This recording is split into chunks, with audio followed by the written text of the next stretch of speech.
Hello, everyone. It's Sunday. Welcome to the final Sunday of May 2024. We're getting into June. It's going to be good. There's a lot of stuff happening. We might even have a PlayStation event this week if Jeff Grubb is to be believed. But I don't know when they're going to have to announce that like tonight and then have it go down on like Thursday.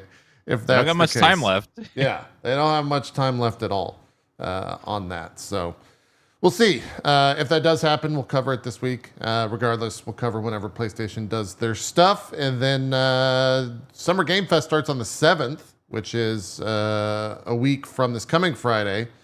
And then the 9th, so 2 weeks from today, will be the Xbox event, followed by, I think, PC Gamer. And then I also think Devolver is that same day. I think we have a schedule up on JPedia somewhere, so we'll probably put that up on social media. But we got stuff. We got stuff happening. There's things. Key 3, Jeff Keighley, Jeff Chella, not E3. Dan, what do you call it? Have we gotten your Gamer input? Christmas. Gamer Christmas. It's not bad. Lots of presents. Yeah. Co, you're muted, by the way. Before we start the show. Oh, there we go. Sorry. You're good. Zeke, I have an important question. Did you watch anything good? Did you watch Jupiter Ascending? I don't know if watched is the right word to use. What does that mean? I think experienced. I think Jupiter Ascending happens to you. You don't watch it. Okay. Did it live up to the hype? I did not watch it. Did it? Oh, so you hadn't seen it? I still have not seen it. No. Okay, so you weren't one of the promoters. It was Jesse and Rami. Yeah. Okay. Yeah. Okay. Yes, I did watch it. I'm going to be honest with you. I did fall asleep a little bit. Okay. I shouldn't have watched it right after dinner. That's the problem. I shouldn't have watched it right after dinner. Fair. But I fell asleep for about, 20 minutes in the middle of it. But I woke up and I felt like I didn't miss anything. Okay. Well, that's good. Because, and if nobody else, anyone else on the show seen it? Co doesn't watch movies, so he's out. Dan does, though. Dan, have you seen? I saw the new Dune. Oh, I haven't even seen that yet. Co's more Look at that. pop cultured than I am. Dan, have you seen Jupiter Ascending? I think he's going to Google it to see if he recognizes the film. Oh, I started to watch Jupiter Ascending, I think. That's really? the new one, right? Yep. I did. Funny enough, I was waiting for, I think this is one on Netflix, right? No, that's Rebel Moon. Oh. Yeah. But it's Jupiter of the same vein. They both suck. Yeah, that's how the conversation started, actually. We were talking about Rebel Moon, Yeah. and Rami mentioned Jupiter Ascending, and I had never heard of it. And So what is Jupiter Ascending? It's oh man, it is a fucking piece of shit. First of all, it's from the Wachowski. Let me just say, but it's from family. the Wachowski brothers, like the Wachowski twins. Like The Matrix people? Yeah. Yes. They had it was supposed to be like a I 9-movie saga type deal. Oh, I've seen so many TikToks from this movie. I haven't seen it. It's Okay. It's fucking astounding, Yeah. like how weird it is, and how like it just kind of jumps around, and how like there's a couple of people in the movie who act like they really don't even want to be there. It's pretty They funny. probably knew it was a bad movie when they were making it. They're just like, this is gonna Maybe. be bad. I'm not even gonna try. If it was it kind of like you talked to some of the Game of Thrones actors about the last season? Is it that kind of feeling? Yeah, where they just have a smile. Yeah. This movie was a lot of fun to film. Yeah, Eddie Redmayne was one of those. Yeah. Like that you saw him and you were like, he's trying his best to pretend like he's enjoying himself here. Yeah, he's apparently one of It's the just fucking best weird, parts of man. the It's film. just like it's one of those movies that like they just had all these crazy ideas about like space and what Earth is really all about, or what like the what Earth is really for, and who actually, like what humans, how humans came about and why we're here and shit like that. And it's Okay. it's this like giant like galactic conspiracy or shit, like it's just very, very strange. And Cool. Mix that with splicing animal genes with human genes and making. I was wondering how all the animal stuff creatures? gets there. Yeah. I don't know why. I mean, it seems completely unnecessary to me. But what I plan to do, I couldn't do it yesterday because I couldn't work up the courage to watch it again. But You're gonna watch it again? I'm gonna watch it again, and I'm going to take notes, like I did with Cats, because it's one of those special movies that you need to document your tweets? You're gonna read the experience. tweets again? Probably. Are you bringing them back? Yeah. Oh no. So I need to That document bad, my huh? experience with this movie while I'm watching it. I tried. I have like, do you want to hear like the first couple of notes that I have? I think you you should turn them into TikToks. Put that into the 2024 ecosystem, Zeke. Okay. There Give me 1 second. I know exactly where it is. Okay. Zeke's basically a movie scientist. He's like studying what happened. Yeah, this is very scientific. I also like Very that scientifical. Zeke just is the type, he just has scribbles, just like notes throughout the He's got one of those boards with the red string and Okay. It's pretty good. So I have a leather bound notebook Oh, that he's got a saved leather bound. Ooh, for fancy. things like this. Okay. I'll Of just course read you you the do. first. Of course you do. I'll just read you the first couple of lines. Let's see. Is this movie going to be, one of my first lines is this movie going to be all about astrology? Because it seems like that's a huge underlying theme right at the start. And then it ends up kind of being a part of it. I don't know. Okay. But Stephen Hawking is here. I wrote that. I'm like, hey, Stephen Hawking's here. Oh, he talks like a priest who's been shuffled around a lot. That's wildly specific. What the- That's what he talks like throughout the entire movie. He talks like one, like you would imagine a priest that's been shuffled around a lot. He talks like this for most of the first part of the movie. He talks like this. Hold on, I got a soundbite for you. Quality time. Talks a little bit like that, like quality time. Yeah, That's his voice? You're talking That's- about yeah. Eddie Redmayne, not Eddie Redmayne's character. Yes. Okay, because you said Stephen Yeah. Hawking, and I because think you both said Coe and Stephen I, Hawking. Yeah. Okay, No, no, I tell was me- I I was like, thinking what? like he was in a movie, but how did he like? He All doesn't right. have a. All right. He doesn't No, that's have a how I voice. know him. I was sitting here like, did they change says his Stephen voice Hawking. modulation That's or what I'm something? Like, what did they do? That's the joke, is that I know him as I was Stephen Hawking. Okay. looking up Steven on IMDb. I was like, he's in a movie. He was, Were you really? he was famous. Yeah, he's a huge movie star. Did we just jump into the future and nobody told me? That was one of my first notes there. Okay. She sets her alarm clock for 4:45 a.m. Oh, she's which crazy. is- That's a crazy person. Fucking insane to me. Yeah, that's a crazy person. Yeah. So like, I mean, that's just the first like 5 minutes of the show. So Damn. Okay. I'm ready. I'm ready to write and I will edit whole them. one. So all the the inane comments that I will make throughout will be edited out or cleaned up and stuff. So Yeah. I really want to document my journey like Lewis and Clark, like you Yeah. know how they documented their entire journey across the United course. States. Like Yeah.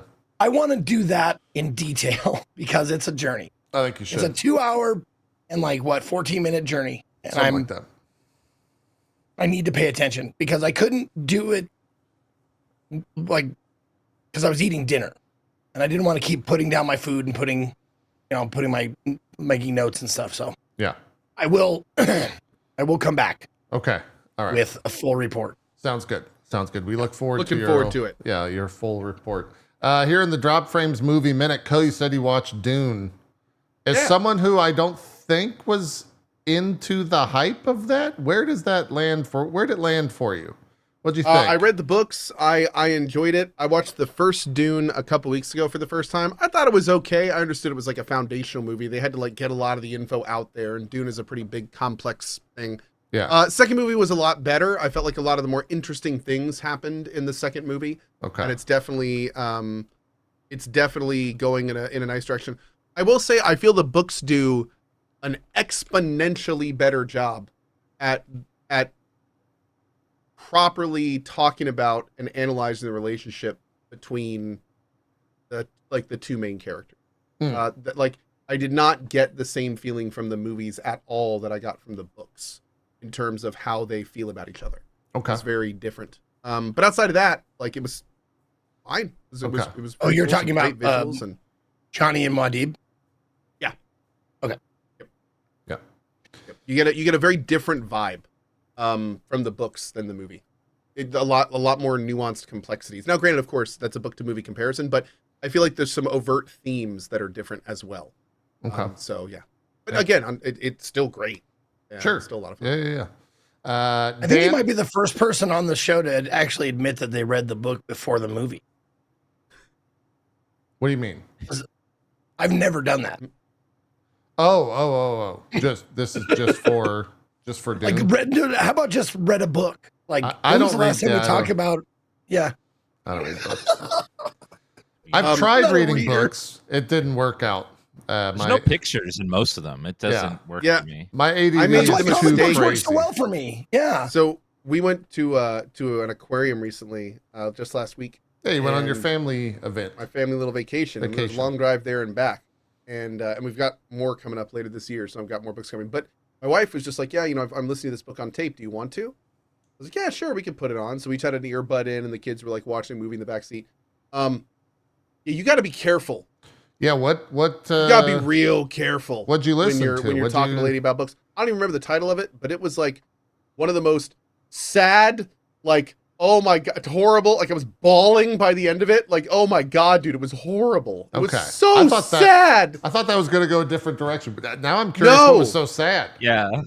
Oh god, there was like all these. There was the whole thing was about this young couple and like this girl who's being held by her abusive father and her mother who's a part of it, and they try to escape with the nearby son of the girl she's in love with, but he gets horribly injured as they're trying to escape and like terribly disabled, and then it's all about her life, and she grows up and deals with the guilt of him, and then she moves away and back, and it was just like one of those. It was one of those books that like really plays into like death and what life is and the meaning and like and people get, there's like 3 people that get cancer and have really slow outros, and it's just horribly sad. And I ask her, I'm at the end of this, and I'm like, I'm like emotionally drained. I'm like at the end of this, I'm like, oh my god, I'm like, how do you do this? And she's like, yeah, you ready for the next one? And I'm like, no. I'm ready to never read a book again. Yeah, that doesn't sound fun. I don't ever Is want to this feel what like this books again. are? That's a long no. car ride right there. This is terrible. I was like, do you have any that are funny Yeah. or that will make me feel good when we're done? Yeah. And not just like, I want to go, sit in a dark corner and cry for an hour. That does sound that'd be intense. great. Yeah. Thank you. That does sound intense. I just watched a series of movies that I'd never seen before. That What'd you were watch? really good. What'd you see? Equalizer 1, 2, and 3. Oh. with I just Denzel recently watched Washington? that too. They were so good. I did not know how good they were. I've only They seen were the like- first one. I didn't think the second one and third one were going to be good at all, as they they're not typically as good as the original, but they get better. In my opinion, they get better. Like, Wow, and okay. each one is like a little bit different than the previous one. So they don't. It's not like John Wick, where it's just like a straight continuation. It's like they try to switch things up each time. I Yeah. like 3 a lot. 2 was good, but they were all different from each other. But great action movies. I really enjoyed them. Yeah. In my opinion, it definitely like went in likability for me. It went 1, 2, 3. Like it went just slightly down and slightly down, but all like good movies, solid movies to watch all the way through. Yeah. Yeah. 2 and 3 are on Netflix. So like, if you have Netflix, you can watch those. And then the other one was on Prime, I think. Okay. All right.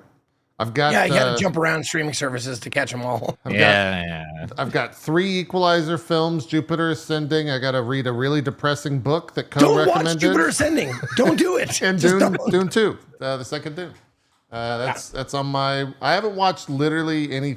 I've been rewatching West Wing very like haphazard. Like it's just kind of on a TV, often. I love that. That's your thing, dude. Yeah. West Wing is so great. Well, I agree. it's like the comfort anxiety show, right? Like you always have like the show that you've seen multiple times, so you're not afraid of missing anything. So you can just jump in and you're like, oh, this is that episode where blah blah blah happens. I like this part type deal.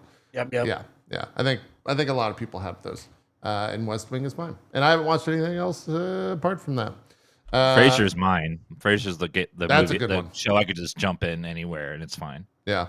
It changes from like every 5-6 or so years it changes. Like Sure. it's been like in the past it's been like Futurama. Like I'll just throw on Futurama whenever. They got a it's new season been, of like- that coming out, by the way. Yes, Yeah. they're hopefully still going. Yeah, season 12. The latest season was okay, like, but it's Futurama, so it's like yay Futurama. Yeah. But yeah, that's one of my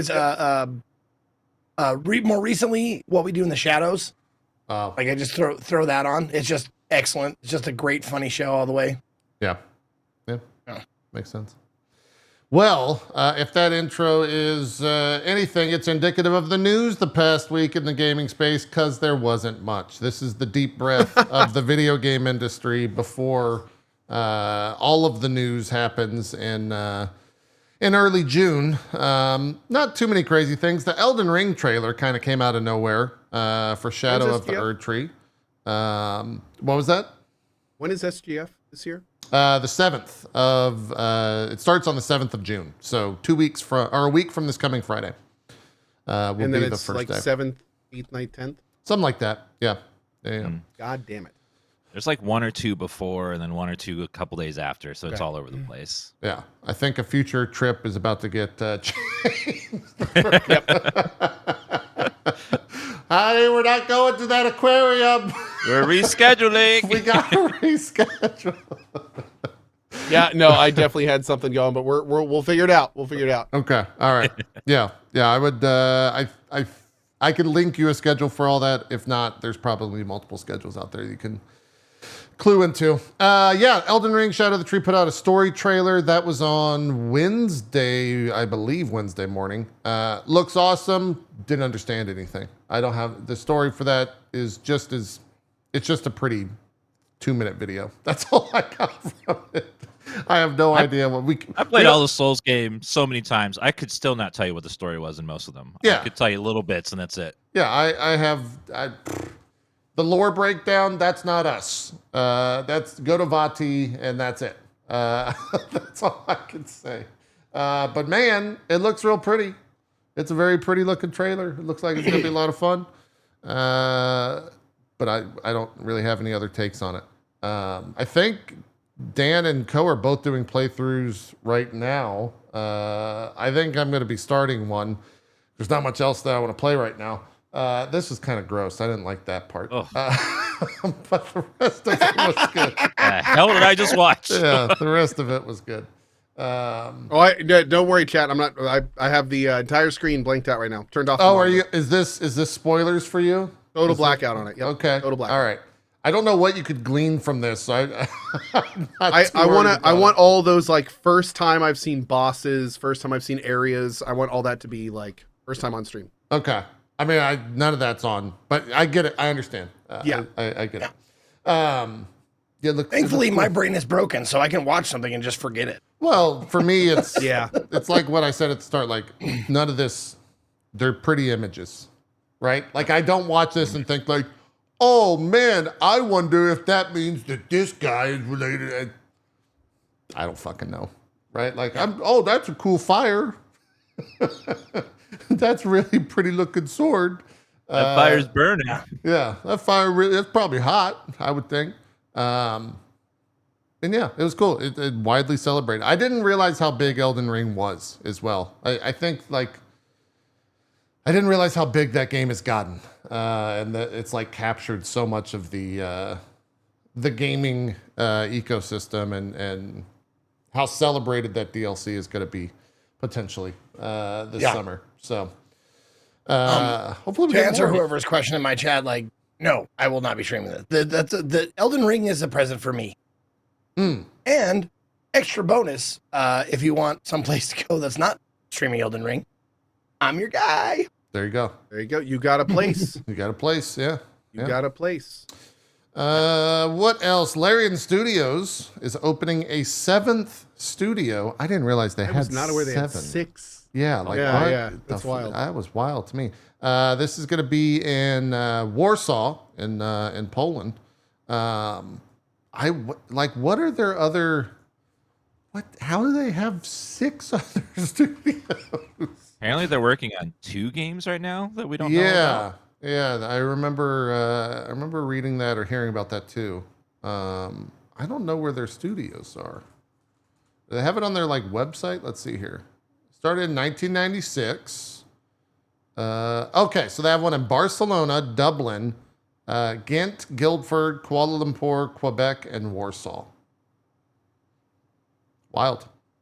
I'm very eager to see. When do you think we hear about their next thing? 2 years from now? A year from now? Do you think they just go quiet for now? I don't know, to be honest. That's a really good question, and I don't know. Yeah. It depends on how hyped they want to get it, and it depends on if it's not their IP, like what that company wants done. Yeah. So they're working on Interesting. 2 major projects. We know that one of them is their own IP, but we don't really know. I don't think we know too much about the other one.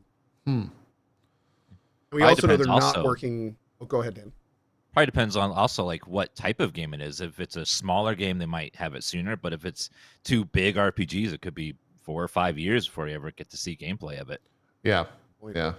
Well, and I would think with the game that's based on their own IP, they'll probably do like the whole early access thing, right? Like that's how that company Yeah. It's works. kind of their thing. Definitely. They're the Yeah. best at it.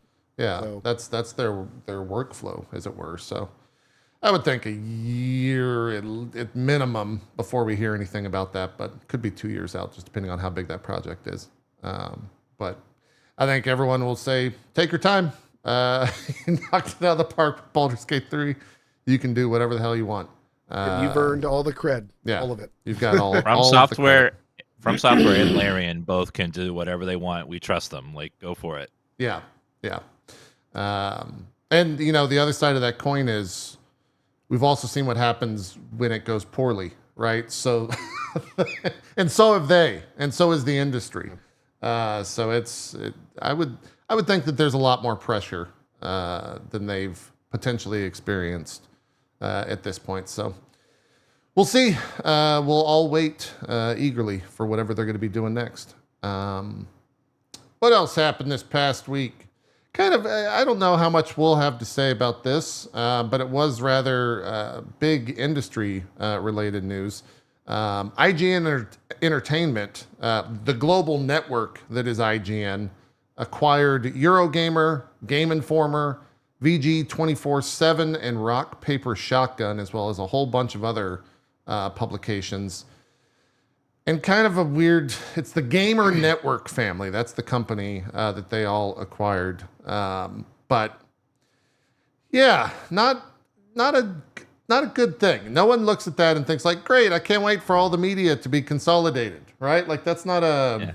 There are no winners. There's no winners there. They're gonna most likely look at all those companies and say like, okay, we don't need much of this staff anymore. Goodbye.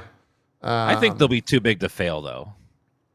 Oh yeah, 100%. Yeah, it's not like they're not gonna die, right? Oh, like- they're not going to be too big to fire a bunch of people. Yeah, but they will fire a bunch of people, 100%. and ruin half the industry. But Yeah, it's definitely, IGN is they also don't need. They just bought a whole bunch of companies, and they're going to redundant like 80% of the people they're acquiring. Because they're literally Yes. buying them not for that. So it's the whole thing just stinks. The whole thing stinks. yeah, And IGN is not known for the most phenomenal journalistic reporting. So it's like, and a lot of the companies there do their things better, and they're now being purchased specifically to essentially not have them do their thing. So yeah, it just sucks, man. It just sucks. got to get a lot of ads on all those sites and run. IGN is obviously very profitable when it comes to that stuff. They know how to do that, and they know how to monetize all that crap. So they'll throw it onto all those sites. And As Mr. Jekyll in my chat just said, IGN and IGN is very well known for doing this. They said, I don't want to hear any more supposed angry takes about consolidation anymore from IGN. oh yeah, Like, I know, right? Definitely done a lot of those over the years, for yeah, sure. yeah. It's one of those things where a lot of times you have to. At least I think you have to look at like IGN as the company, and then when IGN puts out like an op-ed like that, it is somewhat of a clash, though. You're 100% correct when it's like, yeah, you just bought 8 companies, and here's an op-ed about why that's bad.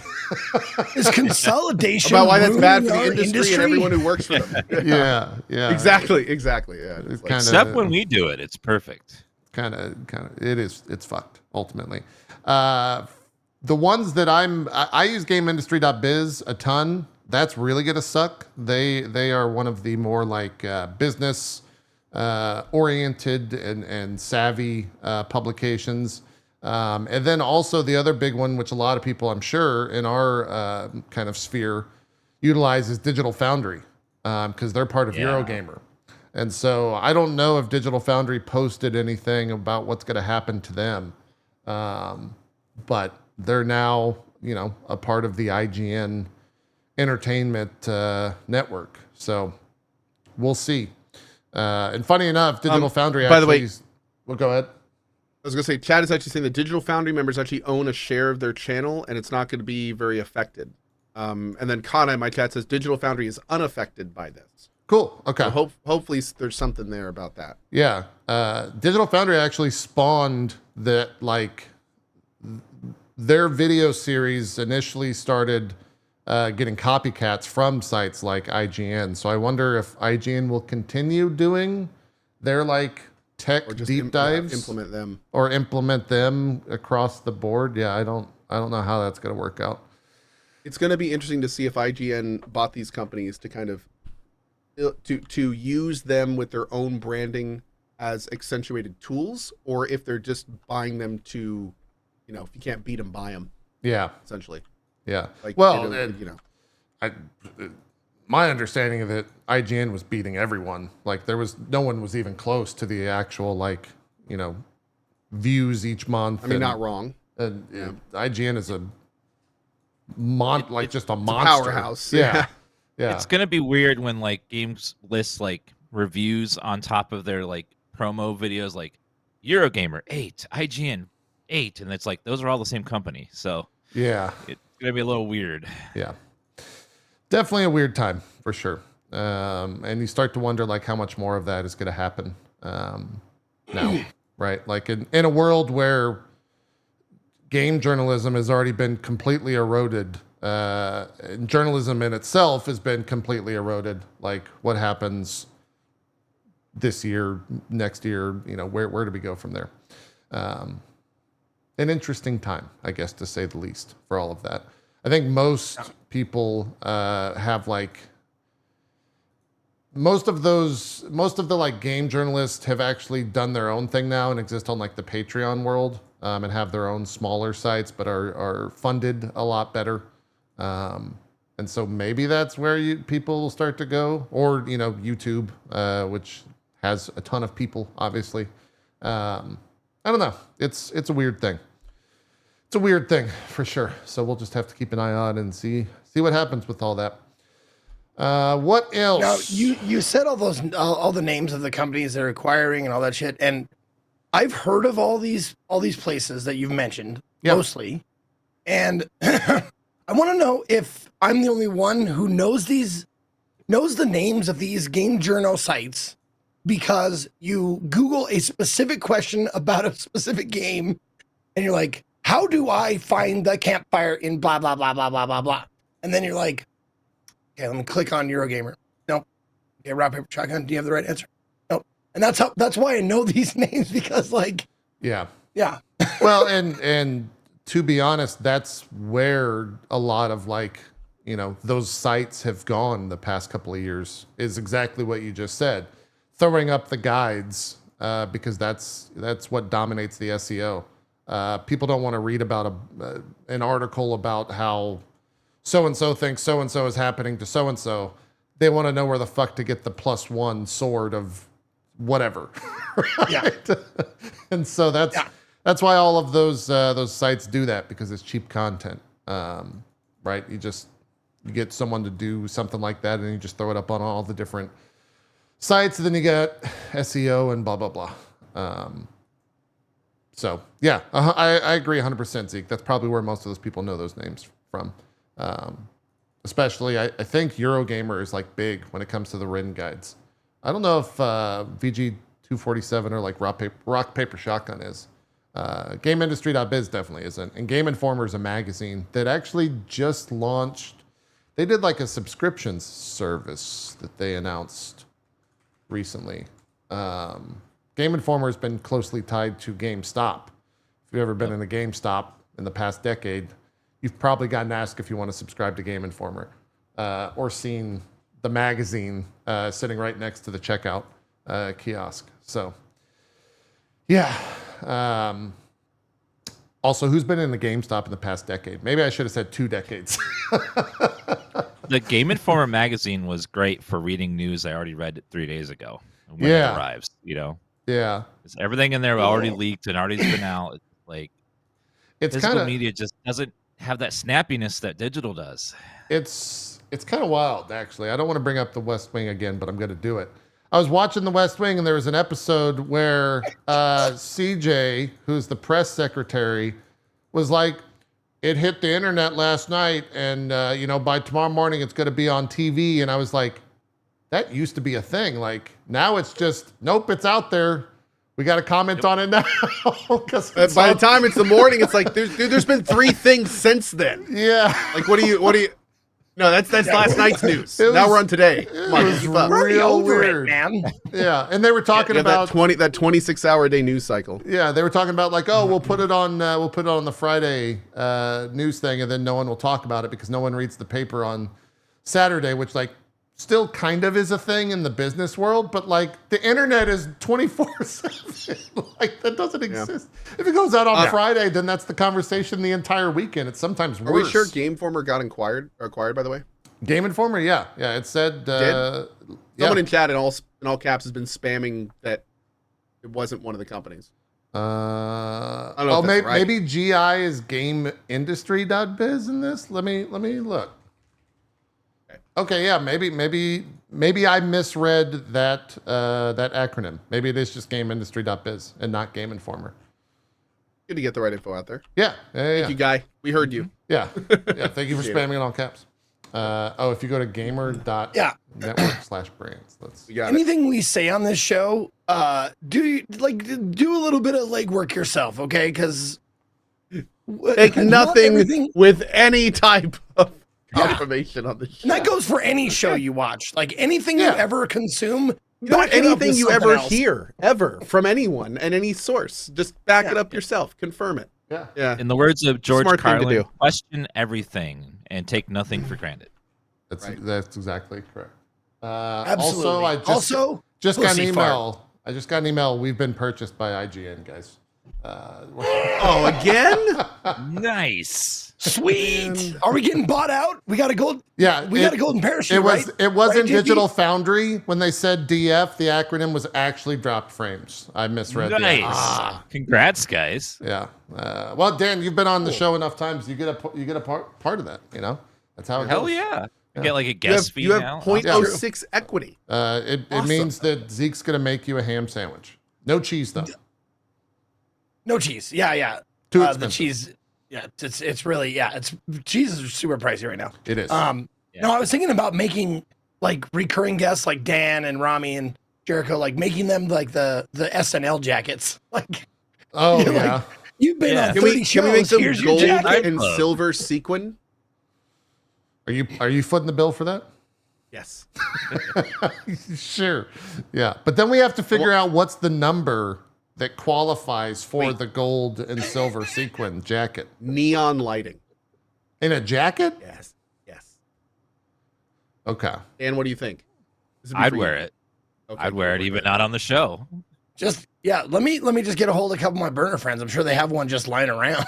That's probably true. Yeah, neon lighting jacket. Hell yeah. It'd have to be like show 10. What size are they? Well, we have a bunch. I mean, we almost have 400 episodes, so 10 is. I would say we'd have to go like 25 or something. I don't know. I think 30. The most fair would be whatever number I've been on. That would be like the most. I think that's fair. probably the most fair one. Okay. All right. Sure. I see your Do logic. you even know, that. Dan? I don't know. It's been tallied up somewhere. We've had the conversation that I think someone's done the work, but I don't. Yeah. I don't remember where it was to dig up the Google Doc for that. But Dan's definitely up there without question. Yeah. Oh yeah. News. I had a hot take, but it's a personal hot take, and it's about. I'm not going to say what the news was because it's spoilers for Coachella, Jeff Coachella, whatever the fuck we're calling this shit. Key 3. E3. Yeah. Key all the 3. names. Yeah. My hot take against myself was I actually don't want spoilers for this shit because there's so many leaks now that are happening for what's going to be shown at like the Xbox event and Summer Game Fest. And we're 2 weeks out. I don't. Wait, it's wait, like wait, wait. There was we're gonna talk about it in a week. Why are you leaking it now? Just Yeah. wait a minute. Yeah. I guess I must have not. Either I've heard this and don't know what you're talking about, or maybe I didn't hear it. It was a major leak about one of the announcements at SGF. Yeah. Well, it's for the Xbox game showcase. And I think it got like, there was enough people soft confirming it that it's probably going to happen. But it's one of those things where would have been cool to know.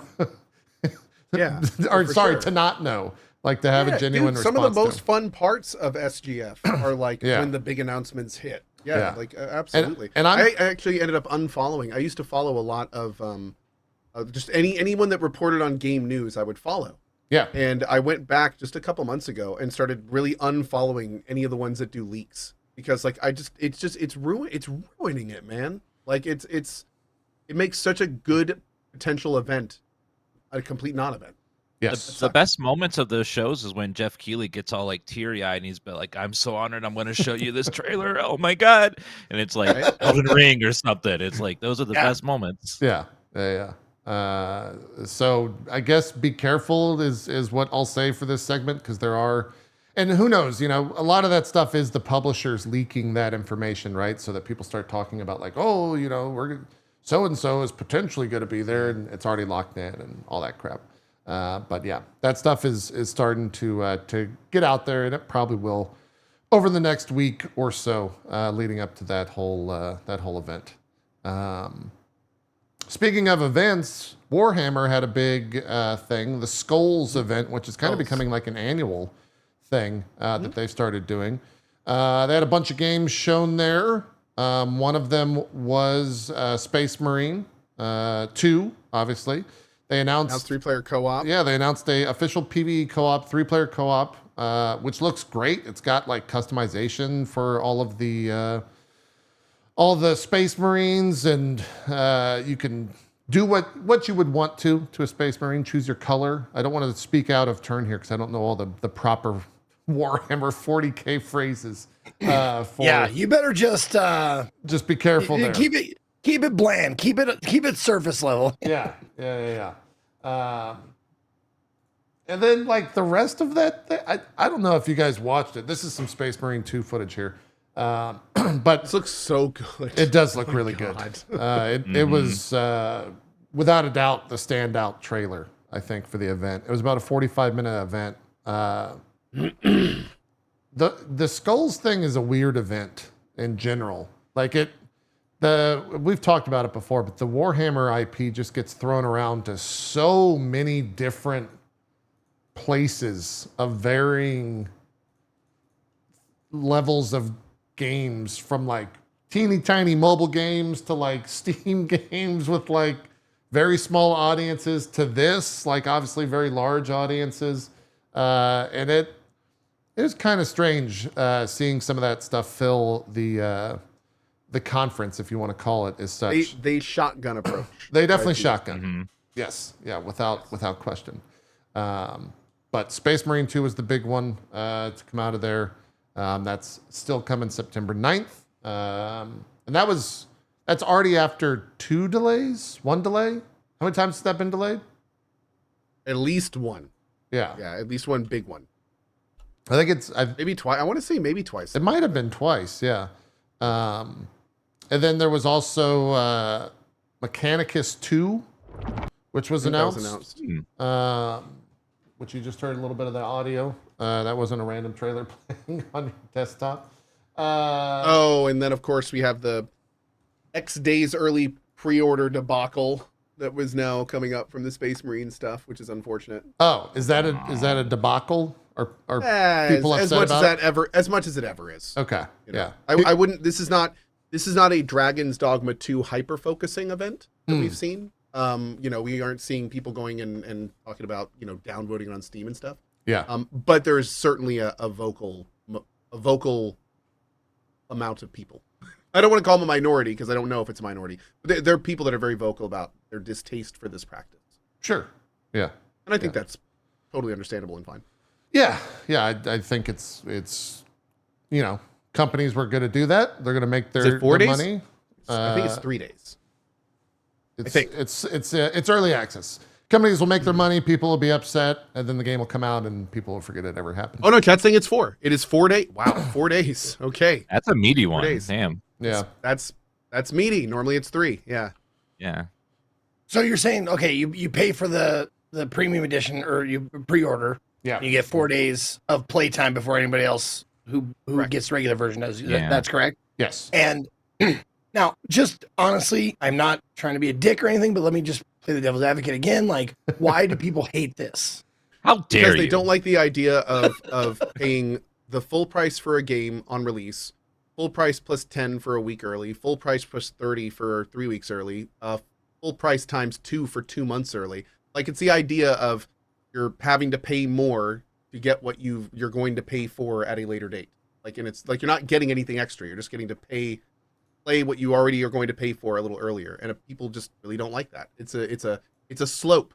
And we're just seeing it get a little longer. I mean, this is the first time I've seen a 4-day. Normally it's 3 days. It was 2 days back in the day. Okay. You got a day for the early MMOs when you pre-ordered. So it's and it's just a continuation and lengthening of that slope. Okay. Yeah. Sorry. No, I have to ask because it doesn't bother me at all. Also- Personally, it doesn't bother me. Like, for a game that I want to play, I will gladly pre-order it and play it early if I'm be fair, super hyped about playing it. It is also important to mention that any game that goes through this, if you are an internet purveyor, you will get insanely more spoilers for any game company that offers. Now this that's kind of fair. thing. Now that's a good point. Like, Yeah. if you don't want, Like, you basically just have to Yeah. avoid the internet. If yeah, there's any sure. story-heavy I game get you. like I this, get you. it has Okay. Oh, I didn't realize that. I thought it was the standard edition, but you have to buy in at the gold edition level, which Yeah. is It's the pre-order of the gold whatever edition this gets you. funny looking made up Monopoly money is. I don't know what E-bucks. that is. E-bucks. It's the new thing that they're trying to Is that like a get Pac-Man? few more dollars out of people, and then often these No. AAA games are broken and unfinished, and they don't feel good when they pay for them, and like people just get upset. It's just this compounding problem that just keeps. This is just adding to it. Yeah. And JP, I know it's easy to not know. Those are called yo-yos, which are a Spanish currency. Got it. Okay. All right. Got it. I'm learning today. There's a lot of things I'm learning. It's good. It's good. Did you get the collectors? Did you? I think you did. You get this? Oh, I got the collector's edition a long time ago with the statue. The Yeah, dude, where- yeah. Oh yeah. This right here. Okay. That Yeah, hasn't that thing's shipped, badass. right? Like you just. You I don't paid think for it? so. Okay. I think I just got my Homeworld 3 one, but I have not gotten my Space Marine 2 one. Got it. Okay. Yeah, Space Marine 2, Mechanicus 2, Oh, they're called euros. the sandwich. Sorry. No, euros. No, you're thinking of gyros. It's like that's the no. sandwich. Euros are like dollars if you're not real. They trade Bitcoin. sandwiches in Yes, Europe. like Bitcoin. Why don't they Yes. use currency like the rest of the? No. That's just Australia. No, it's based on sandwiches. Like our dollars Sandwiches based on are like the the gold official standard. currency of Australia. That's Australia. They I use a thought- barter okay. system. A euro sandwich is worth a certain amount of value, so they're trading like this is worth 10 sandwiches or 20. An Australian Exactly. sandwich is They use 10 paper to scorpions represent the sandwiches. or Yeah. 5 rattlesnakes, Okay, but only 3 spiders. it's complicated. They should, they should get on like a standard currency thing. Might be easier. Might be easier. Anyways, let's talk about Senua Saga. We can even talk about The games. Chat comments are the best. I think I just lost 15 subs from that bit. It's probably I think true. They all, Yeah. I think Yeah. it was No, fantastic. It really says something when someone from my chat says this is getting obnoxious. Yeah. Yeah. No, people get Yeah. really upset. Oh, God, It's yeah. great. I love God damn. Then we really got to pull it back if someone from my chat is saying it's obnoxious. it. I think that's slow it target down. audience. I think that's fine. Zeke, I know you played Hellblade 2. I did. Dan, did you play Hellblade 2? Yes, I did. Co, you skipped Hellblade 2, right? Yep. What was the reasoning for you skipping it, if I may ask? Just not interested? or- Well, first of all, the PR for it was atrocious to the point where I'm almost convinced Microsoft's trying to hamstring it for some reason. Like, I didn't the even PR know the specifically, game. What do you mean? Oh, that's the I didn't even know Hellblade 2 was like, yeah, we heard the release date a long time ago, but just for, I actually ended up looking this up because I was interested. I got, I think, 13 promotional emails, 5 months, starting 5 months out for Homeworld 3. Okay. If I search my inbox for Hellblade, and I've asked other streamers, it's the same thing. I have not received a single email this year for Hellblade. No reminders, no promo, no PR, nothing. Until the day before offering me a key and telling me not to stream it until the date comes up, like to the minute. Yeah, that was the So- embargo. It's weird. It's strange. Like, I've not seen a company of that size kind of let a product flounder like that a past, especially from Microsoft. Like, it's just, it's very weird. So when it came, now, of course, people are saying, oh, streamer didn't get notified. How dare they? The thing people need to understand is, like, sometimes we get 20 plus emails for indie titles. Like, this is not like some like big streamer, oh, didn't get picked for emails. I'm saying, like, this is strange. Like, we get like at least 5 emails for the least promoted titles. 40 plus for the big ones over a year. Like Elden Ring, I probably have 50 plus emails for Elden Ring, just for an example. So it's very, very strange when a company like doesn't give you like Hellblade 2 in 2 weeks, Hellblade in a month. Like, here's some promo stuff, here's a trailer, here's this. None of that for Hellblade 2, which is why 2 days before it came out, someone's like, are you playing Hellblade in 2 days? And I was like, dude, I've already like announced what I'm playing for the next like 4 days. I had completely forgotten Hellblade 2 was coming out. And then I just played other stuff when it came out. And then afterwards, people are like, you're going to play Hellblade 2? Everyone I talked to was like, yeah, it's more Hellblade. It's okay. Like, the gameplay is a little lackluster, but if you like more of the creepy girl going crazy, that's kind of fun. So I was just kind of like, I'd rather just play V Rising and Elden Ring, and I don't know. It's just, the whole situation just felt a little strained. Yeah. And, I You just decided couldn't to keep doing block what I was doing. out 5 hours for this game? Come on, man. Is that really the link? It's The 5 question, hours? the question for me is, like, 6, would I thank rather you. play 5 hours of that game, or would I rather play 5 hours of Elden Ring? And it's like, I'd kind of rather just play Elden Ring. Yeah. Like, but then again, I thought the first game was very artistic. I thought the first game was very cool, very unique. But I didn't come away from the first game being like, that was amazing, I need a 2. Like, I've always been like excited for Hellblade 2, but it's never been one of those games that I've been, like, can't wait for it. I've been excited for it, but obviously not that jazzed. I didn't play it. So Yeah. Well, let's have Zeke and Dan talk about it, because I'm kind of with you on that, code, but the inverse of it, where I was surprised that it actually got as much support from Microsoft as it did, when, like, apart from the graphics, so. I didn't think that first game was like all that impressive, right? Like, and they had it like True. headlining events. Like, Hellblade 2 is going to be I will insane. say, they did put a lot of resources into like and I'm guessing Microsoft helped with the funding for like the performances and like Yeah. the live concert and stuff like that. That was all really cool, which again is why it's so strange that we didn't get the basic stuff. There was It's even not, yeah. weirder. That leads me to believe that was a choice, like not an issue of resources. Someone There made was the a choice to not big- do a Hellblade 2 PR push. Yeah. There was a big thing on Twitter about how like Hellblade's coming out 2 weeks. Why is there no advertising? Why is there no advertising? And then basically the PR guy had to be like, oh my God, we just had a big meeting today. We're launching this huge ad campaign for Hellblade after all this came out, because everyone's like, where's the advertising?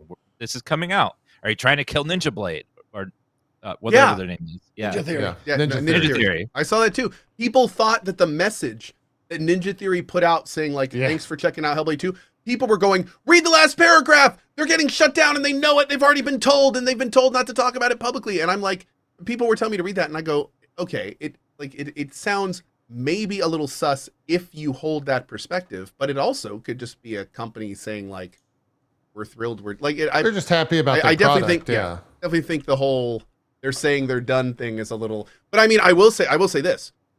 If I worked at Ninja Theory and I wasn't horribly afraid for my job at this moment in time, I mean, I don't know what to tell you. I mean, the Hellblade 2 did not blast off in sales. It was not wildly critically acclaimed. I mean, and they just shut down multiple studios that arguably had better selling and better critically acclaimed products. So, yeah, not looking great, unfortunately. Yeah. The other the player count news on it is that it launched with a peak of 3,982 concurrent users on Steam. A lot of It is a people are Game going to be Pass playing this on Game Pass, yeah.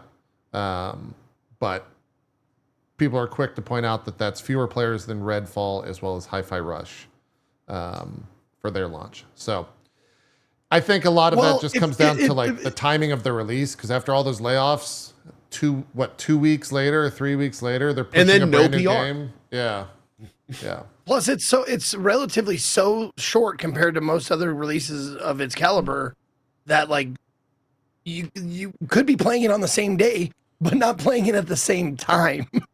So like the concurrent players. Yeah, it's a really good point. Yeah. Yeah. It's a really, really good point. That is for sure. But anyways, those are all the surrounding things about it. You guys both played it. I'll pull up. Also, some it's footage. 5 hours for $50. Yeah.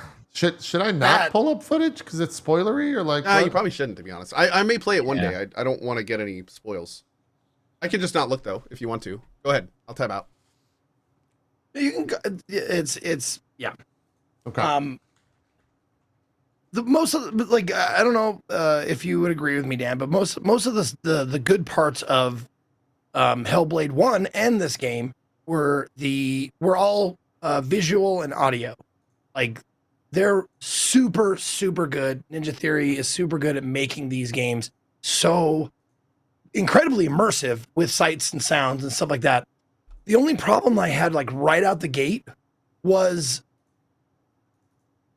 I mean, I get that it's a trope, or not a trope, excuse me. I get that it's a staple of the game to have the voices, like, you know, in Senua's head, the voices telling her this bad, you know, good, bad, all, you know, in between. But man, I feel like they overdid it. Like it was just a bit much. Like I just wanted it pulled back just a scotch. Because I started completely ignoring them. And I don't want to do that. You know, I want the voices to have power. And in order to have like power, it can't just be a static in the background that Too much of a good thing, kind of thing. Yeah, that my brain like pushed to the back.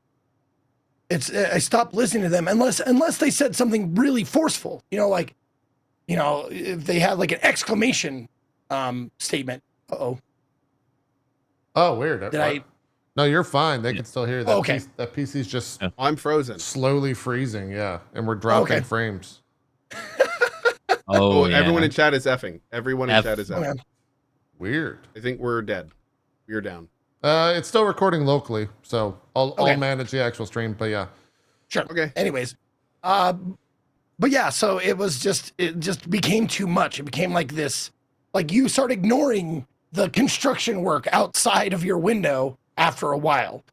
That's what it kind of became like, and I was just hoping there was going to be less of it. But other than that, the visuals still fantastic. The mocap, facial animation, all of that stuff, the binaural sound, all really good yeah, as well. And I mean, it definitely had that. But like you were saying, for a $50 game to be as short as it was, holy shit. that is a lot. Yep. And it's Yeah. it's 50, right? It's not. It was It was $50 50. games, not 60. Okay. Yeah. Yeah. Dan, what did you think? Yeah, I agree a lot with Zeke. Sound wise, like the music that the band that was working on this game made was amazing. There's the same band Island, that played right? at the they played live at the Game Awards. Like they were so good. The music they made was amazing. The graphically it looked beautiful, but the problem was the gameplay. The puzzles were very, very simple and the same puzzles over and over again. The combat was the same combat over and over again with very simple, just dodge, parry, attack, dodge, parry, attack. Not much to it. And believe it or not, there was filler sections in a 5-hour game. Like there were sections where it just felt Really? like filler. Like there's a battle section where it's just the same battle with the same enemies over and over and over. And then puzzles like back to back to back that are the same puzzles again and again and again. So it just if this was an indie project, I could forgive it, but this was like a AAA game and it didn't feel really evolved from the first game at all. I played the first one like 8 years ago, and I thought it was okay, but I didn't think that it was amazing or anything. And the sequel doesn't feel like it improves on much, or like it felt like a step up. It just felt like more, but even slightly less than the original. But overall, like for the 5 hours I played, I thought it was fine. I felt like they could have cut it down to 3, and it would have felt less repeaty with a lot of the gameplay. The gameplay was the part that felt the most like repeaty and boring in it. It would have made an amazing movie. The movie, if it was a movie, it would have been amazing just to like watch it. Because I was mostly just walking forward and then occasionally doing those QuickTime event combat or the simple puzzles. I made this comment. Overall disappointment. Yeah. I made this comment during my play. Like 80% of the game is left bumper, forward on left stick, because left bumper is sprint or walk faster, and forward is forward, obviously. So like that is like 80% of the game. It's just these two actions that you're holding down, because a lot of it is just you moving through the world and stuff like that. And then the combat, and the funny thing is, it's dynamic combat. So me being the gamer that I am, never lost a battle because the combat is dynamic and they lower the difficulty if you start losing.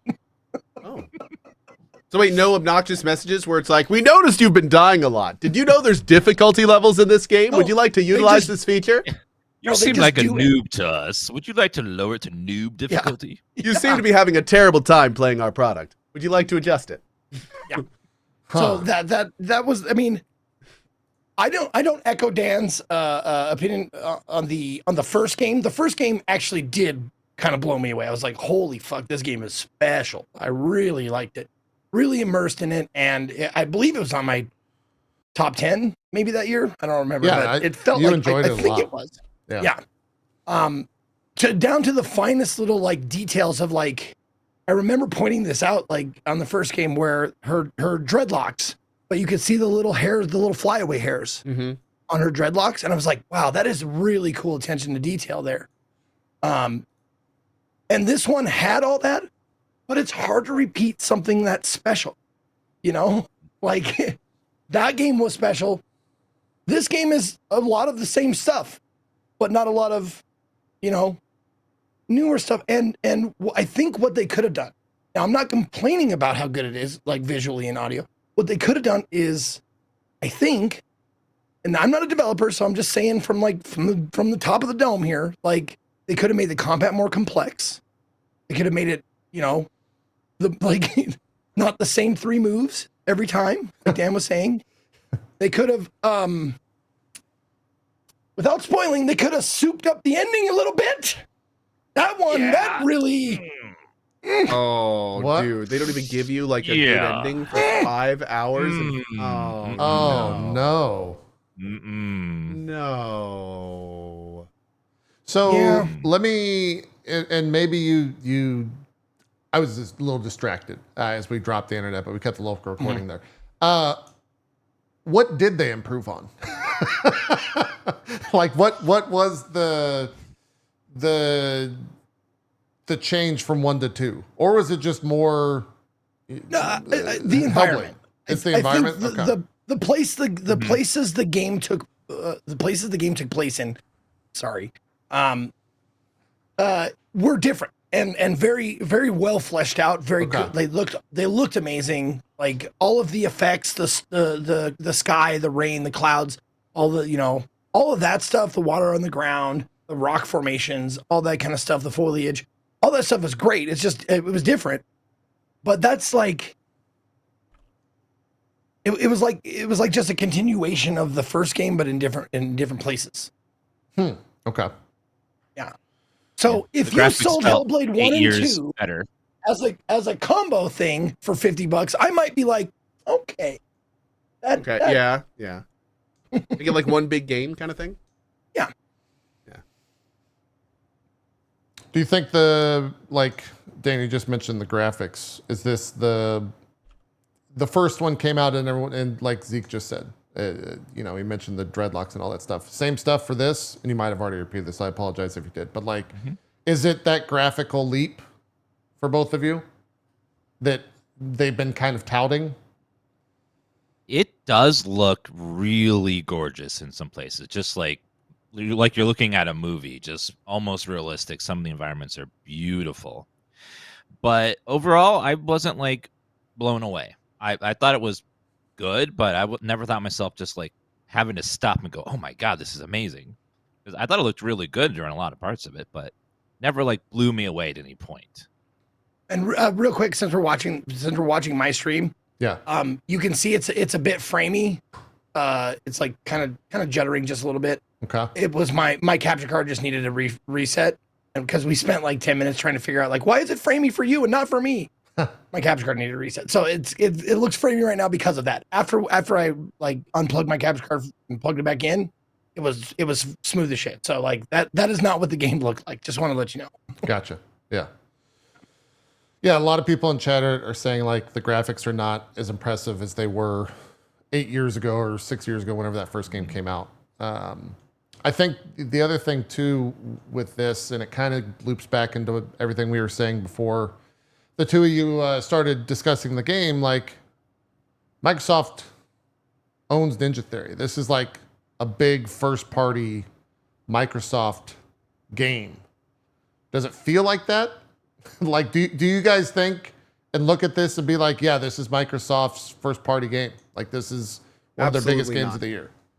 No, I don't know if it does, right? It's a different, maybe not not necessarily for me personally, as somebody who's not played it, it's not because of the game. It's how they're treating it. Nothing about how they're treating this game leads me to believe they want this game to be a wild success.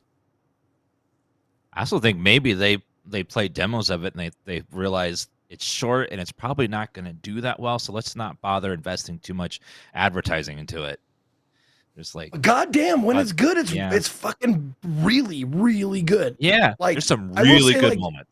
There's some really good moments, really good like visually stunning moments. Also, like some of the combat, albeit it's repetitive, but when you do like finishing moves, they look fucking brutal and they are really well done. Like you'll do like, okay, dodge, parry, swing, swing, swing, and then you're like, time for the brutality, and you just like stab them through the back and then like cut them in the face and you throw them down. It's like that shit is really well done. But the combat leading up to that is just like, yeah, you know, kind of the same thing over and over. Yeah, it's like that, like this. Yeah, like that's brutal. It's cool. So great. Yeah, I mean it's very well animated. Good animations. Yep, very good animations. There's no denying that for sure. And her like credit where credit's due to the mocap and voice actress for this. She like when she's fighting, you hear her just ferally screaming, just and it really like gets to your soul. It's good stuff. Yeah. Obviously, you don't know what else is going to be out there before performances this year, but do you think it's like as good as it was in the first one? Because she won a bunch of awards for that, right? Sure. Yeah. Her performance was phenomenal in the game. Like, she's a great actress. Like, she was one of the best parts of the game. Was just she was so convincing, and every line she'd give was amazing. She never faltered once. Like, her performance was amazing.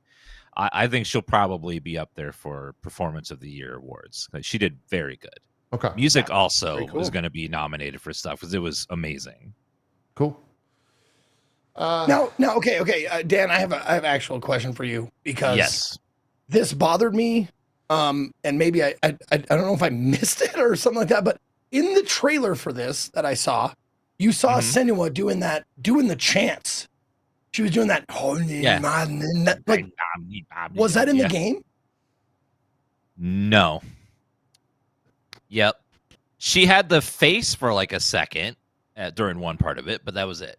Like, I think it was just for advertising. So I wonder, to go back to things shown and discussed prior to the game coming out, they said that they made that whole vertical slice where they were doing the chanting for like the first time they showed this, I think 2019, and that was the only thing they had for the game. So I wonder if that was literally just promotional material and that's it. Dude, fucking throw that in the game, like before a big fight. Throw that in the game. Get the fucking player pumped up, because that shit would pump me the fuck up, dude. To see Senua like get up and like just start chanting that high lung shit. Oh my god! Druckmann inputs. I'll be all in it. Yeah. Yeah. Oh shit. That was CG for that first trailer, right? And when they first showed it, or was it actually her? I don't actually recall if that was the actress or if that was proper CG. It's been, what, 5 years at this point since I've seen it, but chat's saying CG, so maybe it was. Probably was. Yeah. Weird game. No, I was looking for that part the entire game, and that's happened to me before. I'm sure it's happened. Like, you see something in a trailer and you're like, man, I'm waiting for that part in the game, and it's never in the game, and you're just like, god damn it, that part pumped me up. That always sucks for sure. That definitely always sucks. It's to speak to the reviews about this, it kind of echoes what the two of you are saying, where it had its highs, but it also had its lows, and so it's not really hitting that critical acclaim that Microsoft was talking about a while back, after letting all the studios go, and that the all hands meeting where they're like, yeah, we want games that win a bunch of awards or like super crazy big games. This doesn't seem like it's gonna really hit both of those. Yeah. It's say one thing, do another. Both. Yeah. Could we do a short spoiler talk about the bosses of the game? Sure, I can Me throw up and Zeke? spoilers. I'm gonna mute up. Okay. Yes. Cole, I'll give you a thumbs up when we're good. I'm not gonna watch either. I'm gonna look at my chat because I don't want to watch the stream. Okay, gotcha. So I'm gonna wait. I'm gonna just watch my chat, and one of my mods can let me know what it's gonna. Okay, back. chat. When I give you a thumbs up, give Ko a thumbs up. There you go. There we go. Perfect. Go ahead. Spoiler away. All right. So the game's primary beats are leading to 3 bosses. The first one, a fire giant. Second one, a storm giant, and the last one, the king of the giants. The first giant fight, I think you would agree, Zeke, was amazing. Oh my god, that was stunning. The music and the the freeing her, that was like God tier good. Second and it one made sense. The thing is, it made sense when you actually complete the thing and you give the giant the thing. It makes sense.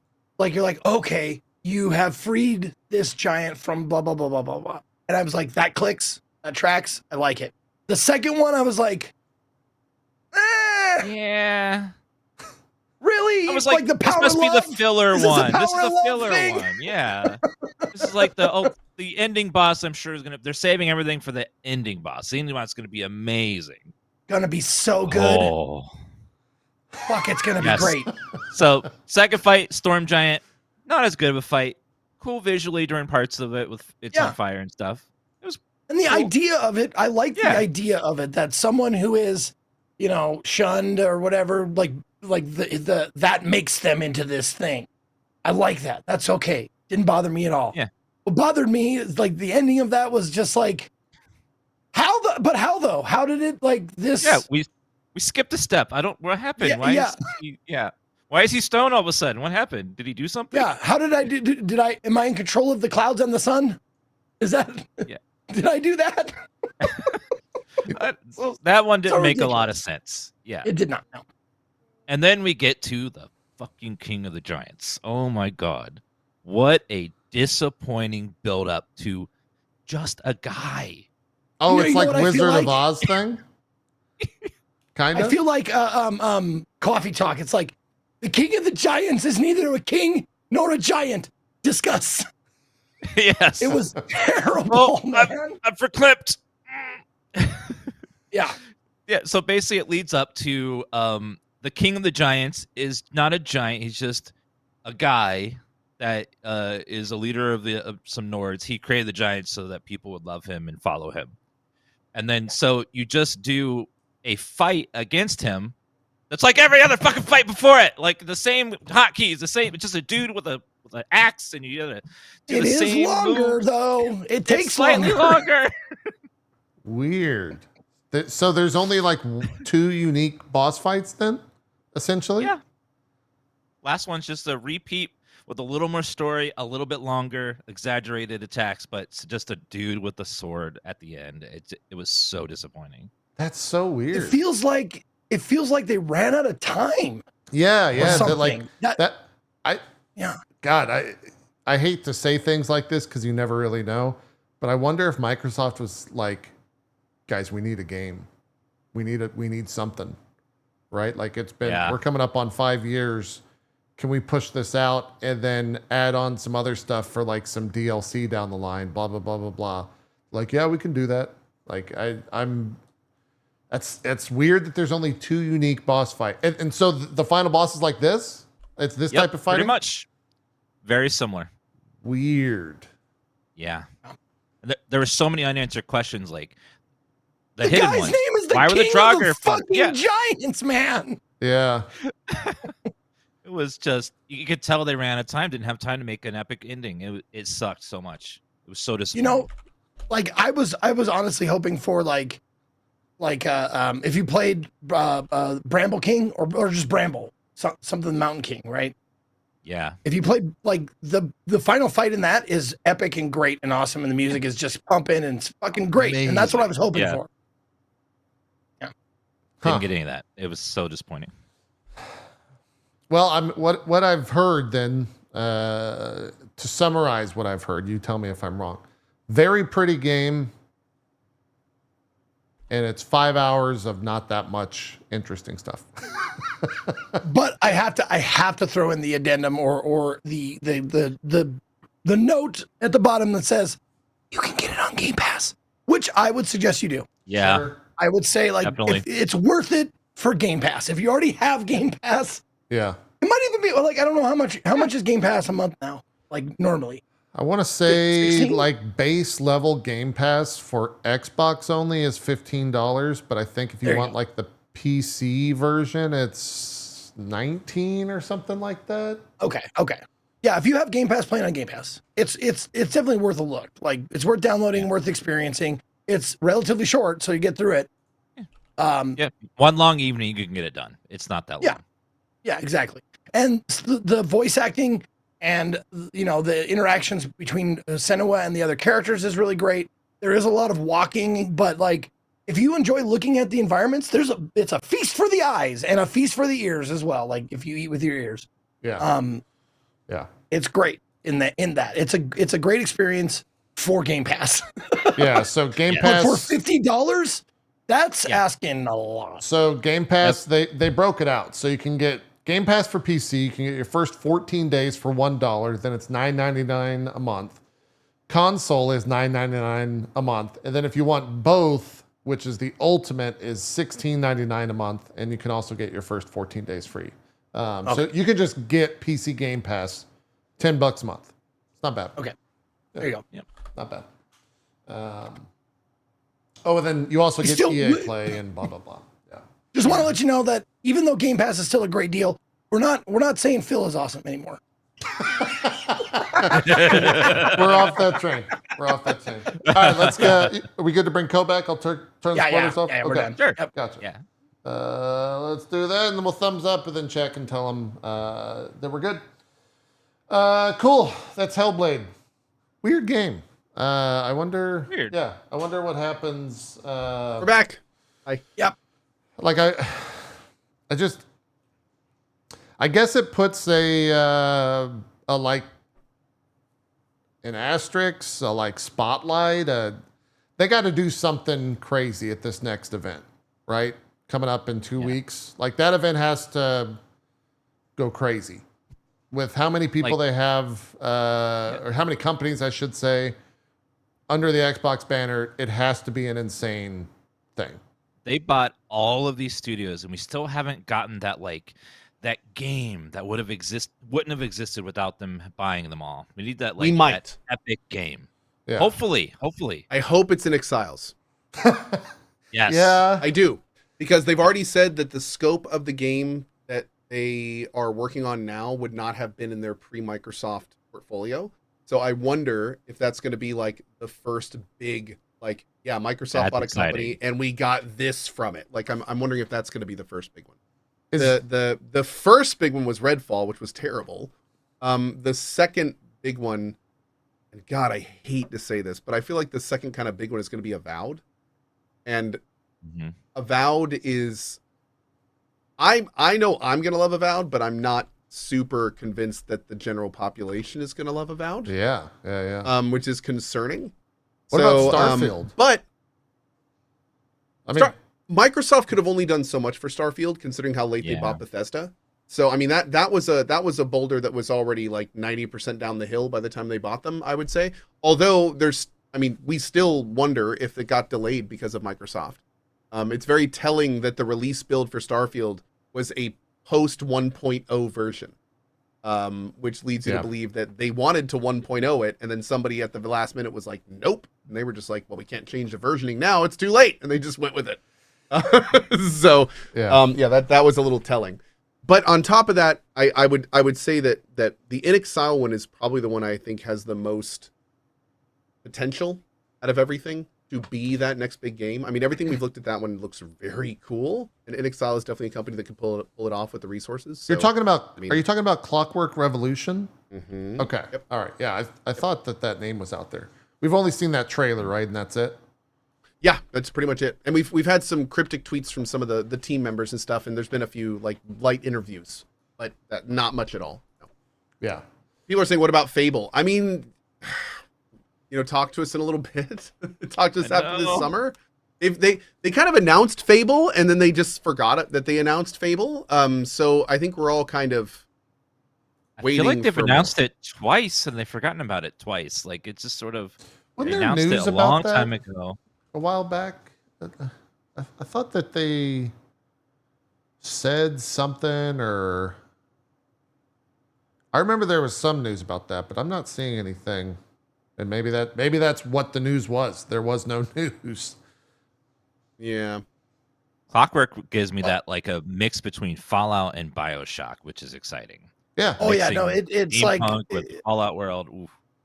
I wanted more BioShock Infinite. Well, here you go. Thank you. And In Exile, there's not many studios I would pick to like do something in that vein or genre, and In Exile would be one of them because I've liked most of their games. So I'm just looking through the Fable stuff to see. Yeah, I guess we've only Kind of gotten catching that, up too. only gotten that trailer, which was that was last year, June 12th, 2023. And it was another cinematic trailer. So, yeah. How much? No game What was that, Dan? said no gameplay yet and no sign of release date for Fable. Yeah. Sort of stringing us along. We don't know when or if. Chat was kind of facetiously saying it and sarcastically saying it like they're just going to use Call of Duty and that's going to be their big game this year. And like Call of Duty on Game Pass, while everyone within our audience is going to groan and moan, that is kind of a big deal. So it might be able to be like, hey, we're winning. We got Call of Duty on Game. Look at it. That's like 10 million people right there. Yeah. It's crazy. There is a massive amount of people that are like, all they play is Madden and Call of Duty. Like that's like their staples, and that's all they play. Oh yeah, And they're Yeah, gonna that's be all they care to play. so excited about the announcements. Yeah. Dude, I gotta say, every time I go to the weed store, they want to talk to me as they're getting my order ready. They want to talk to me like about what games, like, oh, you streamer, huh? What games you playing? It's always COD. I'm like, I play this. It's like, what do you play? It's like, oh, I usually play like Call of Duty, Madden. Like, that's not a joke, dude. Like most people, No, like it's- that's what they play. 100%. Yeah, we are the niche audience in a lot of ways here on this show, and people watching the show without question. So we'll see what happens in June. We're going to be repeating that a lot. I feel like I've been repeating that for a fucking decade at this point with Microsoft. It's always like, yeah, we'll see what happens, and then we come away from the show. It's like, oh yeah, they showed a lot of stuff. Some of that looks cool. then we do it all again next year. There hasn't really been like a big. This year thing. is going to be huge, though. And it's going to be absolutely massive and incredibly telling For Microsoft because of what's specifically? not going to be there. Because you see, this is the first SGF that is going to tell us the roadmap for the next couple years. And if we do this big SGF and there is not any big announcements or big 2s or 3s or even 4s, like if we come out of SGF and we're like, wow, there's really not much on the horizon for the next couple years, then all that talk the last year about game dev dying all of a sudden is going to become a lot more pertinent. Yeah. So I mean, people say like, you know, that this SGF is not like a big deal. This SGF is going to be like the canary in the coal mine for the next 3 years of game dev. So like if we come out of SGF and there are like, you know, a bunch of big announcements for next year and a bunch of big announcements for 2026, and maybe they tease some big new franchise or something, I mean, that's going to be pretty telling too. It's like, wow, maybe we're in a better state than we thought, you know? So I would say that regardless of what happens, we're going to get a pretty big glimpse into what our chosen hobby is going to look like in the next couple years. Yeah. At the end of next month. I mean, you make a great point because, like, you said that, and I started to think, what are the like big titles for the next New Mass Effect, couple of years? the new Dragon Age. We've got Elder Scrolls. We've got Stalker GTA 2. 6. We've got Stalker 2 still coming. We've got KCD 2 around the corner.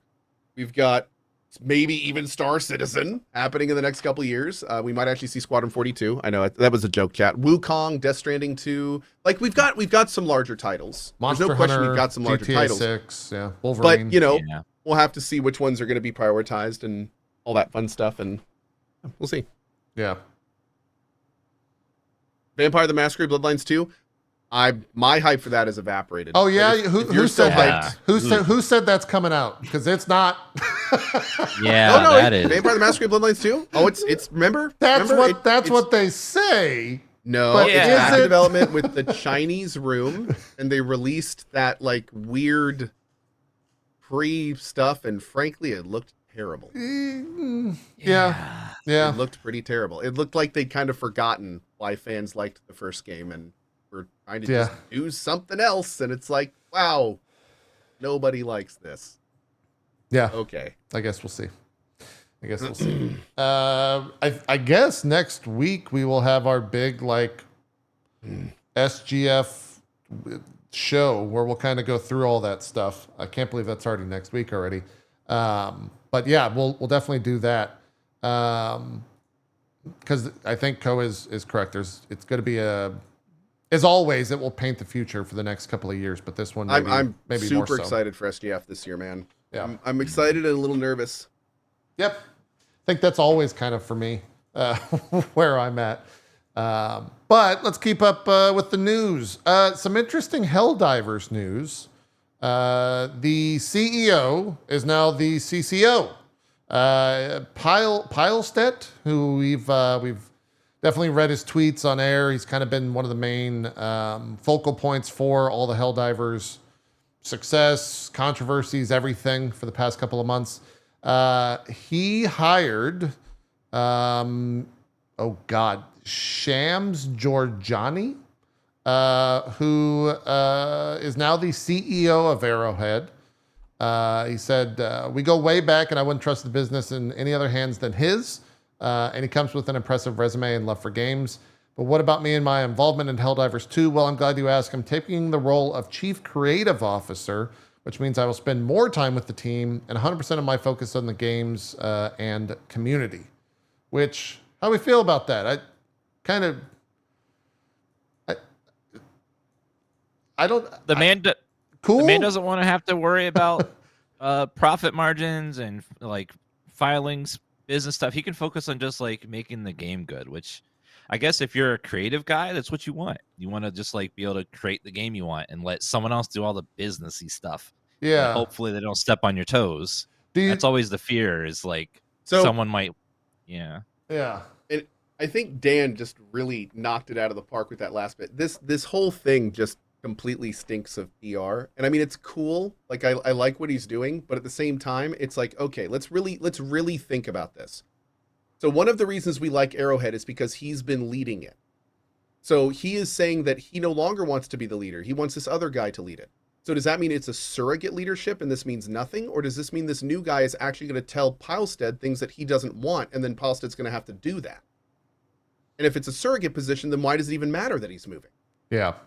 So it's like this weird whole non-thing where it's like, yeah, that's cool, you man, but what's the point of telling? Like, that's kind of behind the scenes stuff, you know? It's not really, I don't know. The whole thing just seems a little weird. It is a little weird. I mean, it could also I'm not be... really quite sure what the point of it is. Like, what does he want? Does he want us to be like, yeah, good job getting in the trenches, like, we trust you? Or like... I think that's how a lot of people are interpreting it, for sure. Yeah. I think I look at We're putting somebody we don't know as the head of the company. Yeah, yeah. I mean, in a lot of ways, I look at it as him, you know, everything I said when I brought it up the past couple of months, he might just be fucking tired of all of that shit. That's true. Like, that could be super draining. And maybe he just wants to take a step back from like the public facing He was the aspect voice. of the company. Yeah. He was the voice and the people that everyone looked to at one of the most weird situations in gaming in like a decade. Like outside of Palworld. Yeah. Like I can only imagine how draining that has been. Yeah. His role, like, kind of like Sony demoted him? No, became, it's not a Sony demotion. Well, what he became kind of reminded me of like when DJ Wheat was like the face of Twitch, basically, face and voice or whatever. And people would just like complain at him for Just everything. shit on him, yeah.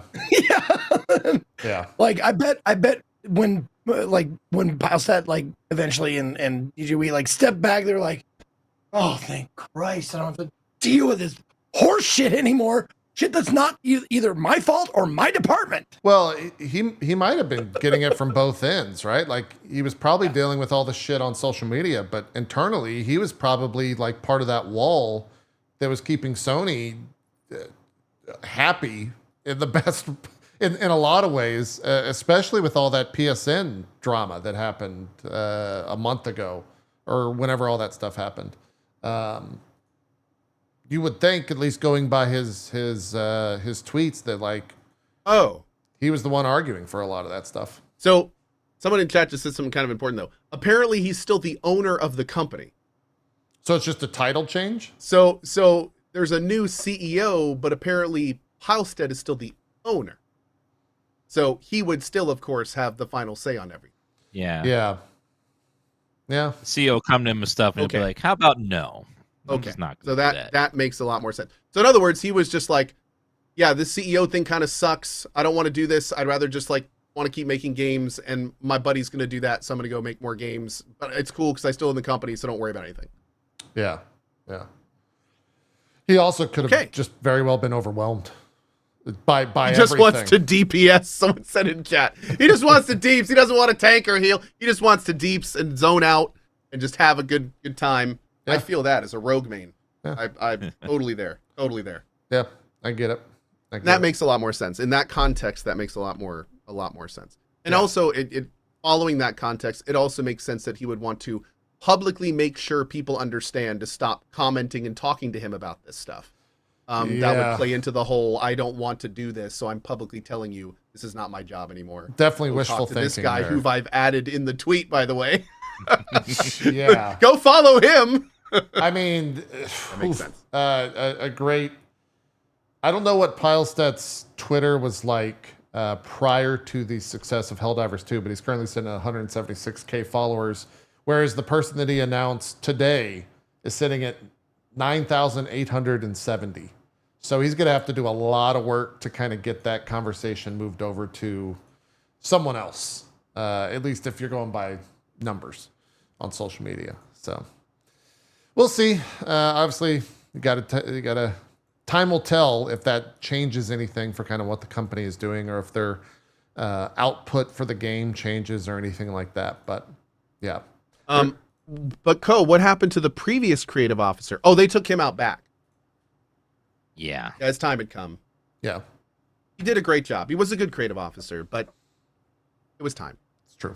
It was time. It's true. Yeah. He didn't believe in democracy. He was letting us know in his so, own little ways. you know. He was, he was getting a little slower, taking his lunch breaks, and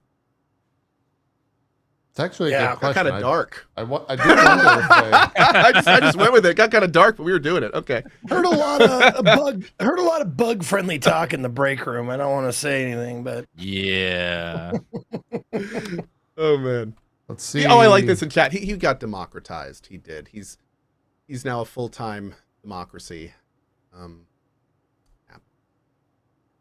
I don't know if they had a CCO prior to this, so they might have just created the position. Maybe they just had a creative officer now. Yeah, I don't know. I mean, Arrowhead Games was definitely Game Studios was definitely smaller, right? Like it was what a 10,000 person game in terms of audience playing it with Helldivers 1. Helldivers 2 is obviously a lot bigger than that, but A little bit. yeah. We'll take a look at that over the next couple of months. I'm sure the internet will not forget when things go wrong and they start to, oh, well, this is because Pilestet's no longer, it's this other guy. Let's go It complain is to going to him. be, it's going to be interesting to see what the global sentiment of the community is moving forward after that announcement, because it is still pretty fresh. Yeah. Yeah, Well, we'll one of the other things that followed this announcement was a lot of articles and a lot of community conversation around the fact that the numbers for Helldivers have definitely not like fallen off completely, but there's less people they've playing tanked it. from where they were. Yeah. Yeah, by far. There's less people playing it. So how do you get people They also made the involved announcement they're in going that? to stop developing it as fast as they have been. Yeah. I wonder if they shift to, like a quarterly big update for that, or what their plans are for all of that. I'm sure Sony is saying like, well, guys, we need more content. People aren't playing anymore. We need it right now. Sony, yeah, that whole situation was about as cannibalistic and shoot yourself in the foot as it can be. Like, Yeah. talk about the amount of potential that they just squandered. Amazing. Yeah. For almost Amazing. no reason. Like Oh yeah, completely avoidable. completely Yes. amazing. Yes. All they'd do was nothing, and they would have just kept living off that success. But they had We would still be talking about and playing Helldivers 2, Yep. most likely, right now. And cracking democracy memes. Does Sony have an official press thing announced, or is it just all rumors still? It's all rumors. Jeff Grubb said that they still have one. He is saying that Sony will still have one in May. Tomorrow is May 27th. It's the final week of May. He's sticking by what he said. So if they're going to do it, it's going to get announced tomorrow, and it will probably be Thursday, given their track record of days of the week that they do it, which is kind of close. That's the closest I guess it could be. I guess you could do it Friday. They'll probably want Thursday, but we'll see if it happens. And I hope it's not just a state of play, right? Like, I hope it's like a proper. Oh, I guess They it would be haven't had- announced Tuesday, yeah, because tomorrow's a holiday. Although it's only a U.S. holiday, I think. That's true. Japanese-based company. Yeah, I don't know. We'll see. Sony really hasn't had like a big conference in a long time where they like just release like several big bangers back to back. Like they haven't had one of those in a long while. You haven't. Yeah. Have we seen one of those since E3? The last one think was it's a D3. Ghost of Has there been a Tsushima, right? big SGF one, like a real big SGF one? No. I don't think so. It's just been like little highlight. UK Holiday too. That's a good point. Think Holiday in the UK. I'm sorry. I just tuned out on that completely. No. You guys talked about that earlier. I'm sorry. No. I'm just laughing that everyone in the UK was like, "Hey, it's our holiday." How too. dare you? It's ours. We got one. Anyways, I heard it's the king's birthday. oh god. Wait, they still have a king? Yeah, did Fuck. you let's you guys want to talk about his photo? Should we designate a special UK minute to look at the photo of King Charles? I think we should. Let's do it. It's good. Or the painting, Wait. not the photo. The painting. It's a painting. Is Didn't he? this, is this I think I've seen democratically this. sound? What we're about to do? Well, we're not like hailing him as anything. If anything, we're gonna make fun of him. Because look at that painting.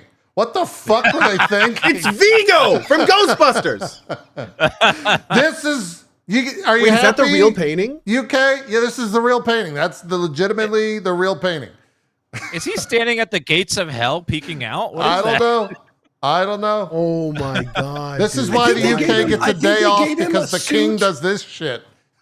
Oh, I think Bro, they I gave think him a I- suit I'm- made of real octopus skin, like those octopus that like camouflage themselves into the I am background. 90% certain that's the painting you loot in the artist shack in Elden Ring. Yes, Okay. it's all true. It's all true. I think we did that today, actually. Oh, straight from. Oh, it's the Volcano Manor one. Yep. there it Volcano is. Okay. Manor, Volcano. Yep. Vigo from Ghostbusters. Is that a fucking butterfly? Yeah. The butterfly is not. The butterfly is like properly monarch butterfly orange colored. But Yeah, Really? because he's a Because- monarch. Yeah, I get it. yeah. Okay. Is it? Yeah. That's a picture. Anyways, enjoy your holiday, UK. Thanks for the laugh, I guess. Enjoy your tea. Enjoy your tea. Yeah. Back to video games. What were we talking about?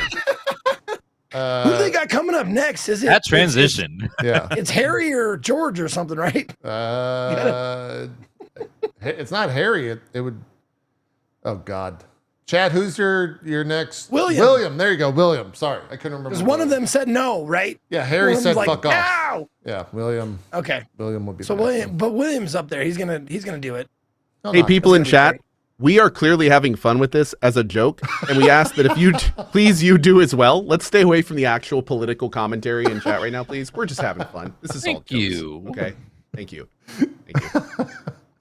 So I see somebody post like this 3-sentence, like, "Yeah, the UK government." Blah, blah, blah. It's just like, no, dude, stop. No. This is for kidding. Yeah, Yeah, but the monarchy. No one cares. they're getting home from the footy. Stop. You know, No. they got a little. No, we beers don't in care them. about your opinion on the prevalence of the monarchy. Thank you, though. But that's okay. Oh boy, We're gonna let this boy. one slide. Yeah.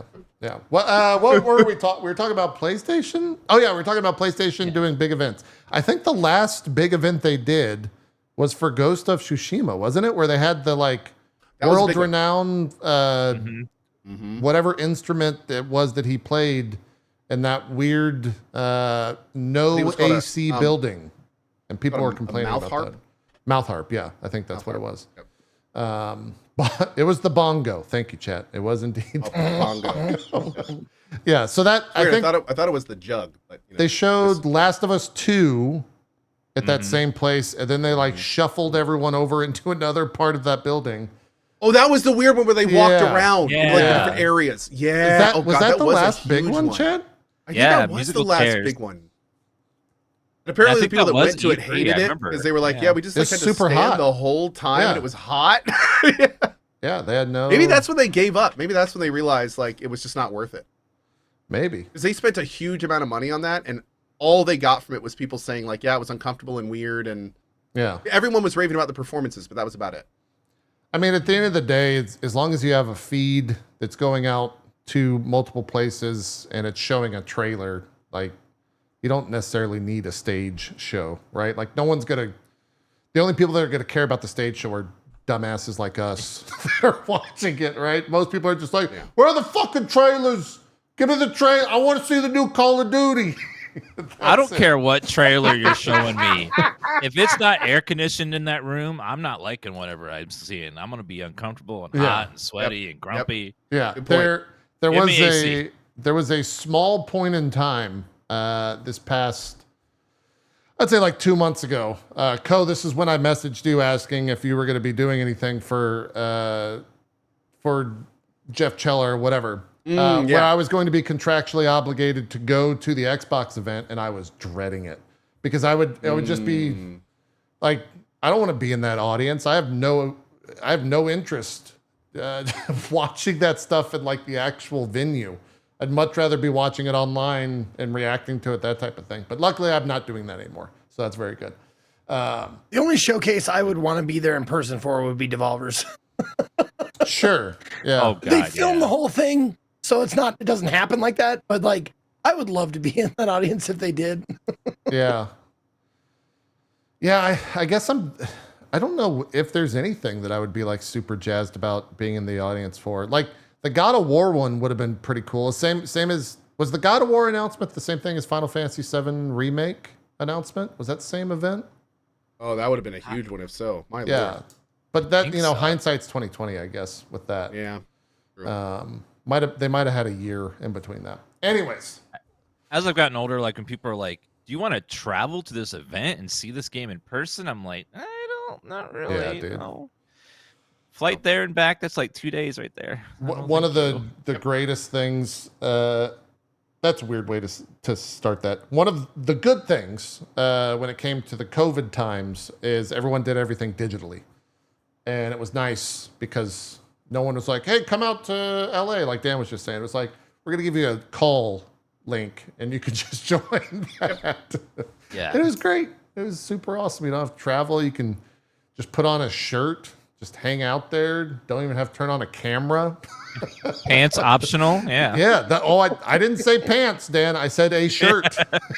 That's it. Yeah. Those were good. Those were good. Do we want to talk about Valve's new game? Have you guys covered this at all? Or talked about this at all? Only a little bit. A leak. It's technically a leak. It is, but it's like, it's a fucking flood. Ever. Oh, Well, it's weird because, like, it's very early in the game, and I guess I don't know how the leak started to occur, and I don't think that this is going to be at anything the Summer Game Fest related. But like, you can go watch 11-minute videos that show literally every single ability in that game, and every single hero in that game, and so it's like basically a soft announcement, which is really weird. Not only that, but it's also weird that Valve is like making a hero shooter in 2024. Like, Did Valve put any of this info out? no, none. It was all leaks from an alpha that I think content creators were actually leaking. I think that's who was the main cause for all of this stuff. Like, it started very slow, and then Valve, I guess, didn't do anything about it. So people are like, fuck it, here's everything I've played and talked about it. Yeah, there's no NDA for it. We should probably preface like all discussions of this with, Valve has not said anything. None of this is confirmed. For all we know, they may not even release this. Maybe this is just a demo product of something they're publishing. Like, we haven't heard any information from the source. Yeah, nothing from Valve proper.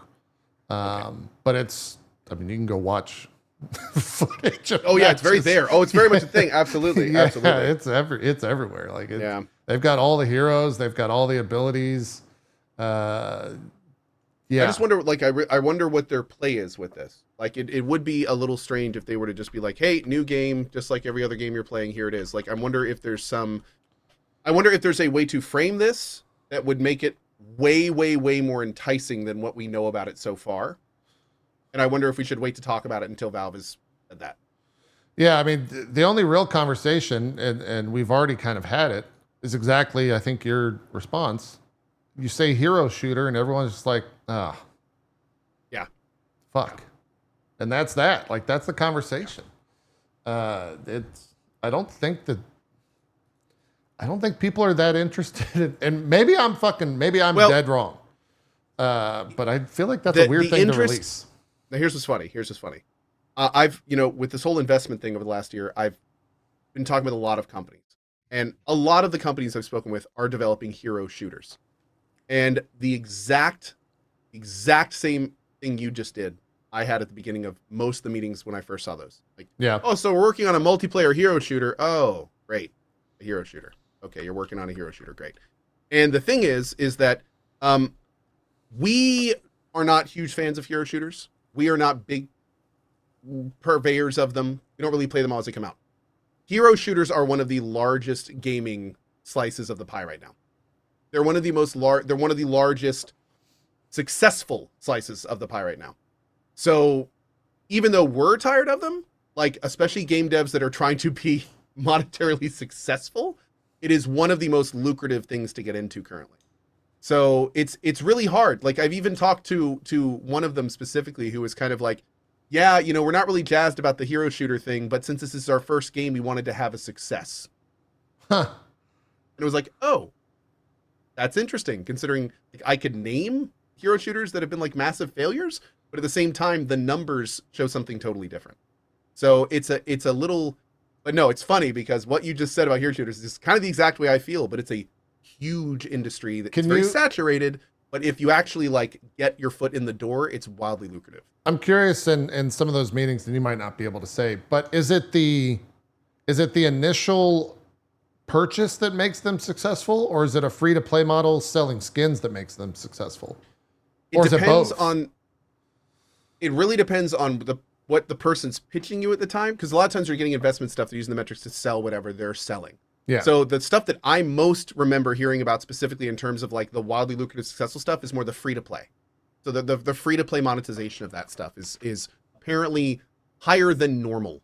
When you can actually get your foot in the door, which is what all these companies are trying to do. They're not looking to be the next Overwatch, but they're trying to be a successful version, which is generally, if you're a successful hero shooter, is a nice place to be. Yeah. I wonder when Valve actually decides to push that out then. Like, do they do what they did with Dota 2 and just like push it out kind of seemingly out of nowhere on a random, do they Valve it? Or is this like a big marketing thing where it's like, okay, we're going to push this game out, blah, blah, blah, day. Here's the full trailer announcement, blah, blah, blah. Or is it just... Valve's one of those companies that they could just casually post it on Steam and everyone do the marketing for them. Like everyone will tweet about it, everyone will make article about it. It just like it'll just spread everywhere like wildfire because they just have that like power that like Rockstar has, where if they release something, it's huge. Yeah, you know what people are going to be playing and talking about it. Yeah, it's not like most people have one of the world's largest deployment platforms is basically your PR tool.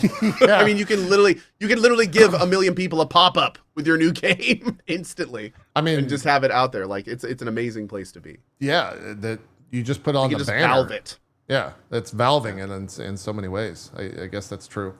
They're very much kingmakers in that regard. Yeah, even when it's themselves. Yeah. Without quote. Right now, I was looking at Steam's banner right now. It's the skulls, Warhammer skulls. Meat Love, I know, right? Meat Love in chat's like, can't wait to have the next artifact. Well, yeah, I mean that got brought up last week, but like my response is still the same. Like, you know what artifact is. Everyone watching this knows what artifact is. So it was successful in that regard. Like the game's not great. People aren't playing it. You sure have heard of it though. And I think that speaks to like how big it is. Or was, or point of order. The only reason I've heard of it is because of the people who are streaming in the artifact category for a while. Sure. It is true. I mean, it's a unique situation in that regard. Yeah, it is. We'll have to see. I will say though that like especially, I very much wonder how Valve would monetize that if they're going to do a standard thing or try something new. And also, I wanted to ask you. I did not see the leak, and I'll probably wait until their official announcement. But did it look like a finished game, or did it look like an alpha? hard to say. Like, art assets and everything look fairly well made, well done, and all that. But like gameplay wise, it's it's probably early. And I think they were calling it a straight up alpha. An actual alpha. Okay, Yeah. cool. Yeah. But at the same time, like, you know, Marvel Rivals just had a closed alpha test that was public 6 days ago when that ended, right? So I would say if you compare it to that, it's probably about the same. Like, it's probably on the same level. But not the kind of quality where we're going to see the shadow drop that SGF kind of thing. Yeah, maybe. That sure would be a fun thing to happen, right? Like on a Friday, Valve drops a brand new co-op hero shooter from the potentially biggest thing of the year when it comes to like games media. Early access as well. Like just drop an early access. Oh, yeah. And Did they EA Artifact? That I don't know. I don't remember. I never played it. Yeah, I never played it either. I know all about, like I said, the controversy and what Artifact is, but I never played it myself. No, they didn't. They just dropped it and released it. Okay. Cool. Oh, they did beta keys. Interesting. All right. That's how they did Dota 2 as well. They had beta keys for that type of stuff. So, let me see if there's anything else news-wise. I didn't read it. I'm kind of curious if any of you did. If not, we don't have to discuss it. Did you guys see what? The Neil Druckmann's post that he had to like clarify? Oh, sorry. The Neil Druckmann. Oh, yes, I did. Yeah, what? So what see happened that. there? Like, what was that about? Because I saw the clarification, and it was like Sony just left out about 5 paragraphs from his post. My favorite was what was it? Josh from Obsidian. His GIF got like 15,000 likes, and it's just the guy taking off his headphones, like. What about what Neil Druckmann said, or what? Now I'm about super the premise. Curious. About the premise. So yeah, we need to find the exact wording because this is not the kind of tweet you want to say without the exact wording. Yeah, well here's the original post. Let me see. Yeah.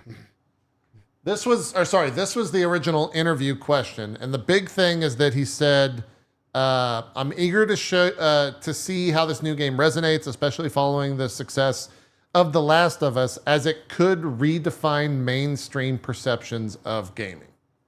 And that is what a lot of people went crazy about. And then he posted a very long, full response of it. But I don't see the response that you were talking about, Ko. Oh, wait a second. You know what, though? You know what? I actually... No. The one I was talking about was, I think, in response to a different tweet, and I think it would have to do with the AI stuff. So that's... Oh, okay. This is another news thing for after this. Gotcha. Yeah, so this is Neil Druckmann. He's the head of creative at Naughty Dog, Last of Us writer. He's the executive producer on the show.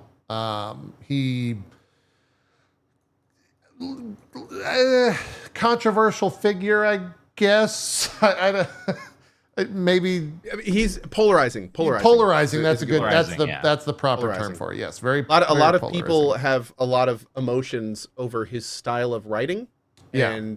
And there's also been a lot of talk of what he alludes to in his writing, and if he's trying to convey messages. And of course, some people are like, "Yeah, this is obviously this," and others are like, "You're making that up and projecting." And it's just it's a large discussion. He's a love him or hate him kind of guy. Yeah. Generally. Yeah. And so for whatever reason, they went and posted like that is his actual response, and I don't know why, and he didn't comment on why Sony like truncated his response so much. Part of me thinks that it's because he mentioned Amazon, and Sony was like, "Don't mention someone else's IP in here. Like, we don't want to promote their shit," type deal. In a Sony interview itself, but a lot of people got worked up over his comments, and I didn't know if you guys knew why. And it sounds like it was just him being him. Ultimately, like there is nothing special about what was said or what wasn't said. So I don't know if there's much to discuss there. What was the AI thing that you were talking about, Ko?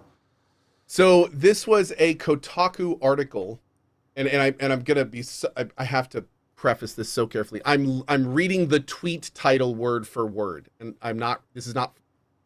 Last of Us director says AI will, quote, push the boundaries of storytelling in games.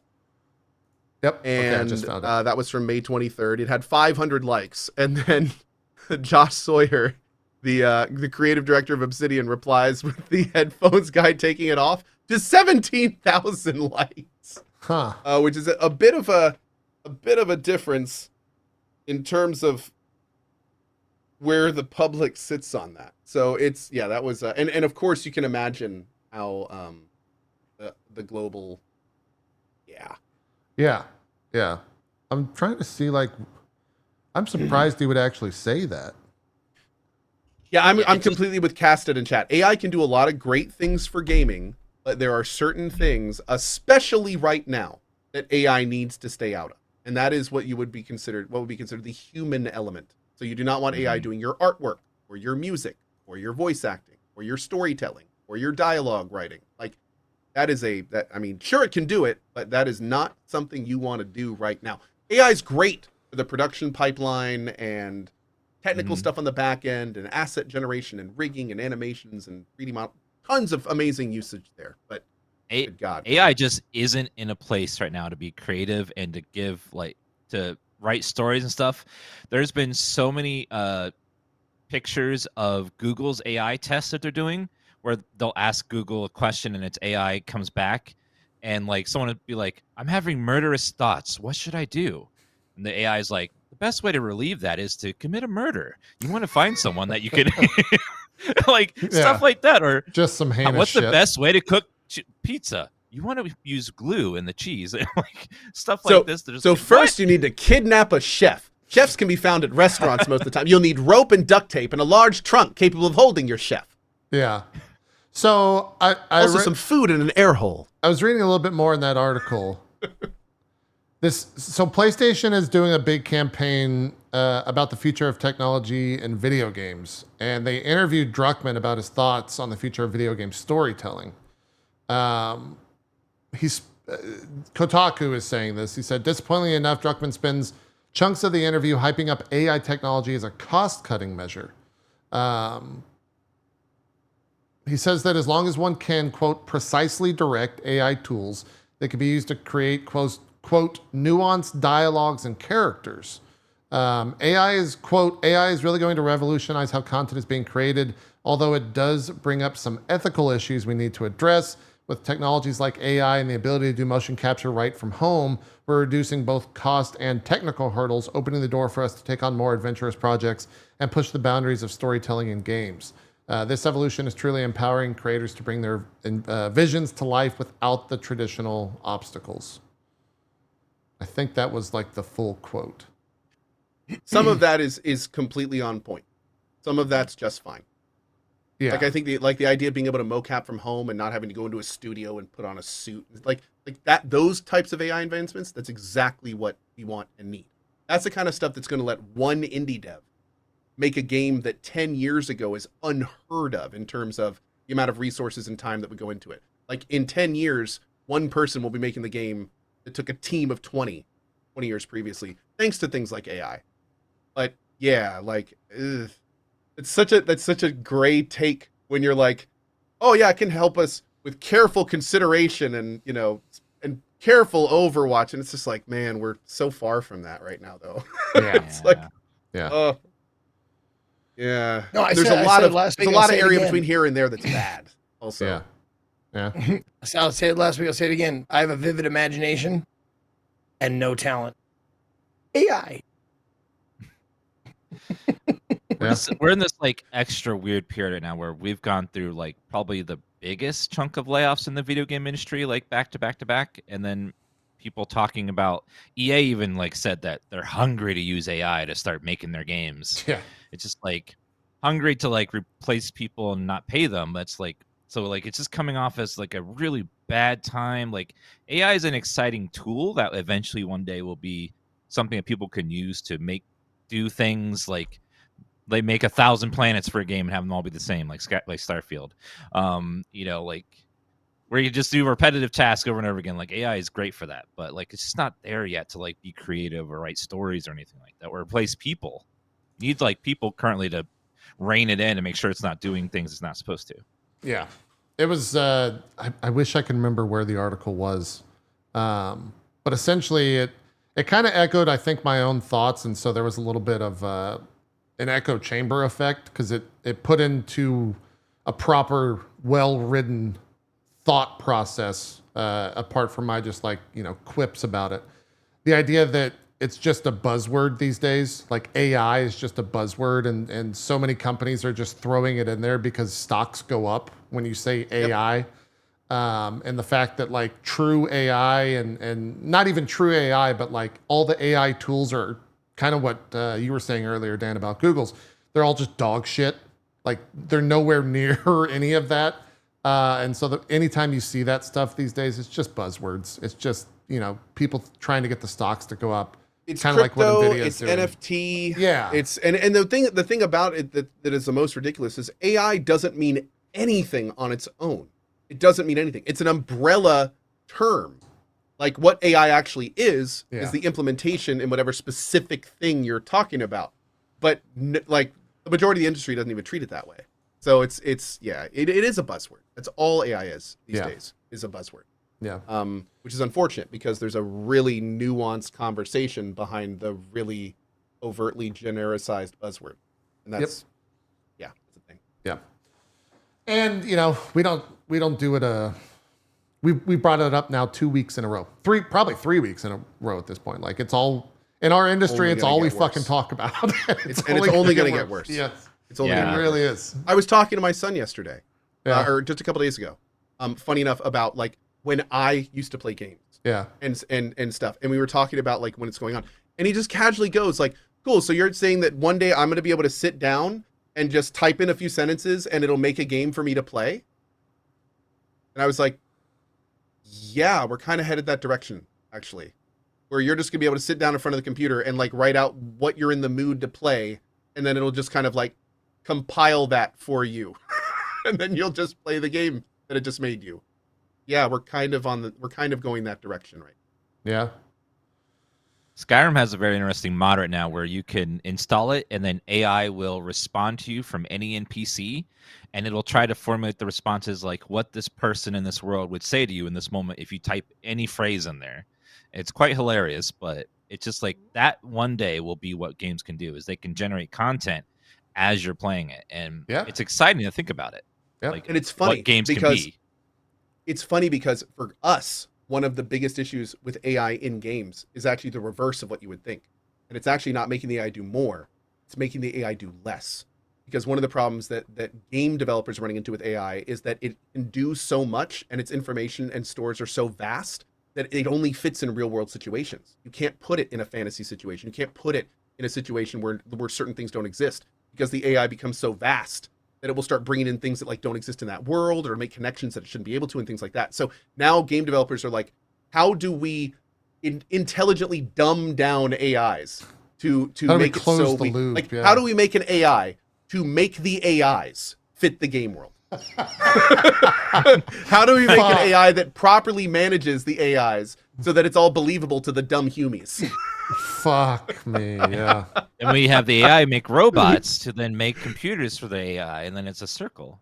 And it's wild. There's an entire just like again no completely there are entire companies that are trying to solve what I just talked about right now. Yeah, oh yeah. Like that are designing like AI specifically to hold back other AIs. Look, I mean, all you got to see, capitalism drives the world, and NVIDIA right now is their stock's kind of crazy. So, like, people are rushing for that gold, right? Like they're trying to get up there. So, anyways, let's talk more video games because we all have been playing them. Dan, do you want to? I ended the show last week and said D4 is good now, and I didn't say anything after that. I saw your tweets. Do you want to elaborate, Dan, for me so that I don't get yelled at? I'm going to actually, you're the new CEO, Dan. I'm going to become the COO of Drop Frames, and you're the CEO and the spokesperson please tell us about why D4 is good. I'm gonna go be creative. Well, when I played Diablo 4 originally, I had two big problems with it. One, loot was rare. Like, good loot was very rare. And two, when you start a new character, you feel very weak. And you feel very weak for a big chunk of the game until you finally get to be powerful later. But they have changed that. So now you feel powerful early and you get lots of gear early because you can level in Helltides now. If you've beaten the campaign, you unlock Helltides, which are a mode where you can go in there and grind enemies and stuff over and over again and buy chests and stuff. And they've also made it so that Helltides respawn every 5 minutes instead of an hour between them. So, jeez. Yeah. Okay. yeah, you That's a go little in bit there. of change. Yeah, so you could go in there. You can grind all the way up to 100 doing Helltides if you want, or Nightmare Dungeons. And they've changed loot entirely because the loot system used to be every Tuesday when you've drank an espresso that was 2 degrees hotter than normal, you'll get 5% extra damage against other enemies that only had a latte that day. Very situational damage modifiers that were like confusing, didn't make a lot of sense. So they've simplified all the loot. So that way, when you look at an item, you're like, okay, that's good. Or look at it, oh, that's bad. And then Kidding. It's good so now, dude. Like, so now you can craft onto the gear specific stuff you want. So like at the end game, you can craft 2 modifiers on there. Like the base stuff will be stuff that everyone wants. Intellect, strength, life, crit chance. And then you can specialize and be like, oh, I want extra dark damage, or I want damage over time, or I want summon damage. So you can now customize these more generic pieces to be exactly what you want. And then they've changed the in-game loop so that way Nightmare Dungeons give you upgrade your runes. Bosses in the world will give you like there's a lot of Uber bosses now that can drop the Uber uniques that were like the super good items that no one ever had in the playthroughs. So you can farm items to summon them and try. It's kind of like PoE style where you like collect pieces to summon bosses and then try them to get the big Uber uniques. And so now like everything connects and like it's like this nice circle of in-game. I would say it's probably like 80% of the way there, and the expansion will probably fill that last 20% up with the skill tree overall. Yeah. It's like it's almost there. It's like it's really fun. It feels good. There's lots of builds. Every class feels good now. There's lots of builds for every class. So it just feels a lot better and it feels like Diablo. It feels like Diablo 3 specifically. It feels like the gameplay of Diablo 3 and the world of Diablo 2, if that makes sense. Yes. And So some they of the took other like the end game stuff from PoE and like the item crafting and almost sounds like itemization from Last Epoch. a little bit, yeah. There's a couple other like very important nuances for people that have already played D4 that are like monumental changes. You can apply any of the unique like skill effects to any gear, and you don't have to have the gear like stored in your stash. You just go over and choose the ability that you want to put on that piece of gear, and you put that ability on that piece of gear, and that's it. Like it's all just stored. What you do is you get when you disenchant a piece of gear, it takes whatever the variable is on that specific stat. And say if it's a range from 1 to 10, then anything that you apply, any gear that you apply that specific stat to is then 7, unless you find an 8, and then it's always 8. And so it's always whatever the max. The is. treadmill is like finding the max, right? And so like that's an important thing because when you first played in 1.0, you had a fucking vault stored with all of the random buffs. So you're saying that sucked. even if a legendary, like you can conveyor belt up to like the perfect legendary? Yeah. So basically when you're looking for items now, rares are pointless because they only have 2 stats, right? Uniques always have 3 stats on them. Can't you craft them?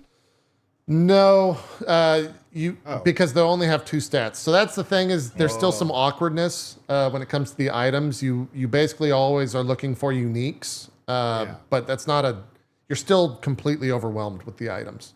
But Interesting. if a unique item drops, you're looking for 2 stats with the 3rd stat to what you can change it to whatever you want. and then it doesn't matter what the like unique ability is because you can just change that to You just whatever change you it to want. whatever you want. Yeah. So in other words, they made Sorry, it. from the sounds of it, legendary is a not lot unique. I'm using the wrong easier. term. Yeah. Totally fine. Yeah. In other words, they made it so it sounds like it's a lot easier to make a build more specific to how you want it to be. Incredibly Exactly. easy. Yeah. Yeah. Yeah. They also added a new system where like legendaries gear can drop with what's called a greater affix, where like instead of being like max of 600 on a stat, it'll be max roll plus 50%. So like it'll not have a star on it. So like the best gear, you're gonna want to find like drops that drop with like 3 greater affixes, and then you craft onto it. It's like to try to seek that like perfect item. Yeah. So that's like the in-game loop. So here's my question though: with the bosses of the end game and all of these changes, is it enough to make you really want to come back, or is it enough for you to go, yeah, these are pretty cool, but the game is still Diablo 4? That's a good question. I think it's different for every person. Dan, I'll let you take a crack at it first because I have my own answer as well. I think that for people that are big Diablo fans, love Diablo, played 3, played 2, like they play it all the time. Like it's in a place now that they'll have fun doing the grind, but I think it's just missing something. And I think having another class, having a skill tree rework, something is just get it all the way over the finish line for the average gamer, people that aren't super into Diablo. But I think like if you played it and liked it a little bit, I think it's worth going into the season just to like experience the changes for yourself, just to like get a like feel of where they're going with the game, because it does feel fun, and like you'll have fun with your whatever character you make, just grinding up and experiencing the loot changes and stuff and the crafting changes. Yeah, I pretty much echo what you're saying. The other thing that is important to mention is the road to 100 is 15 hours, 20 hours now. It's not 80 hours like it was at launch. And so you can level very quick. And so the power fantasy it hits a lot faster. And like you get this type of dopamine hit, right? Where it's just constant drops nonstop on your screen. Mm-hmm. And so you're always looking at new upgrades and you're like in the thick of it right out of the gate. And so if you only have a couple hours to play each night, it's in a really good spot right now. If you are the PoE launch guy that plays for 20 plus hours, you're going to run into some stuff pretty quickly where you're like, they don't really have a fully realized end game yet, but it's almost there. Like so there is an end game. Seems like this is a patch that is putting the game in the right direction, but it has not yet arrived at the station yet. And the hopeful thing is like that this may be something to return to if you have left the game, hopefully around the first expansion. Yeah. It's heading in a good direction. Yeah. Like it. Okay. I put 60 hours into it and I'm kind of done. And that's only on one character. It really just comes down to like, nothing changed in the core gameplay loop. It's still Diablo, right? So I left because of the core gameplay loop. I left because I found myself like not having enough carrots on a stick and not enough end game goals. Yeah. From the sounds of it, that's not yet really been addressed yet. It's a little softly bit, but not addressed. yet. It's not. Yeah. It's like 80. Okay. This is a perfect foundation. Like if they launched with this at 1.0, the game would have done so much better. Right? Mm-hmm. Like they finally got the core thing figured out, and now it's up to them to like move forward and add stuff to it and not fuck it up, because it's in a good spot. Good base. Yeah. No, yeah, for the record, chat, I love ARPGs. I've got 800 plus hours in Path of Exile. I liked Diablo 4. There wasn't enough to keep me interested. I do want to go back to Diablo 4. And the whole reason I was talking to them is I was like, should we return now? From the sounds of it, not yet. So I do want to go back to this game eventually, but if it gets good. There will be an expansion at the end of the year, so that would probably be the perfect time to come back and experience it. Yeah. That sounds good. That and also, I don't know if it is anymore, but it was on sale for half off. So it was like $30 to jump in, which is a pretty good price just for the story alone, which is 30 to 40 hours. Not even mentioning the like multiplayer stuff. I don't know if it's still on sale, but it was a while back. And it's also on Game Pass. That's right. I forgot this is a Game Pass game now. Yeah. which it's kind of nice. Someone in dance chats, something funny. Cole left because he didn't get enough Diablo emails. True. It's true. No, actually, That was a good Wilson, That was good. That was good. you will never, ever hear me ever say anything about PR and Blizzard in the same sentence. Of all the companies that know how to PR, That's true. Yeah. it is I don't even play their games generally, and I get 100+ emails every year of every single product they've ever made. No, dude, I ordered a fucking Blizzard from Dairy Queen, and I'm getting 30 emails a day. Yeah. Yes. Oh Yes. man. Yeah, they're on top of that for sure. They're on top of it. What else do we got? Any? We talked Senuas. We talked a little Diablo. Anyone? I know You're you playing guys. 33 Immortals, right? 33 Immortals. Oh Was it yeah, I good? did play that. Yeah, I guess no one else. Are is you? Tell playing me, that. I want to know how that is. I hope Yeah, it's good. let me pull Yeah. up some gameplay. You know how we were just talking about Diablo 4 not having enough just yet? Kind of how I feel about 33 Immortals. It's like on the cusp of being really fucking cool, but it's not exactly there yet. I've put, what's my play Is it time EA on or this? released? Early access. It's on Epic. It's on I Epic. think you have to sign up. It's called 33 Immortals Beta, so it's beta. It's not. It's closed beta is what they're calling it. I put just under 7 hours into it the past 2 days. It is an incredible premise that I promise you, Sony, a ton of people saw, and they're going to try to emulate what this game's doing when it comes to having 33 people kind of working together for a common goal. I don't know if it's kind of unfair to show the boss fight right out of the gate. I don't know if it's fully there yet. So like gameplay wise, it's pretty basic. You don't unlock I still have not unlocked weapon masteries in 7 hours. And so the core of the game is you can press X, at least when it comes to the sword, there's 4 weapons. You can press X for a normal attack. You can hold down X and use a little bit of your ability resource for like a power attack. You can press Y and it'll basically parry/counter any attack that you're about to get hit by, and you can dodge. And that's it. And when it comes to like what you're able to do as a character.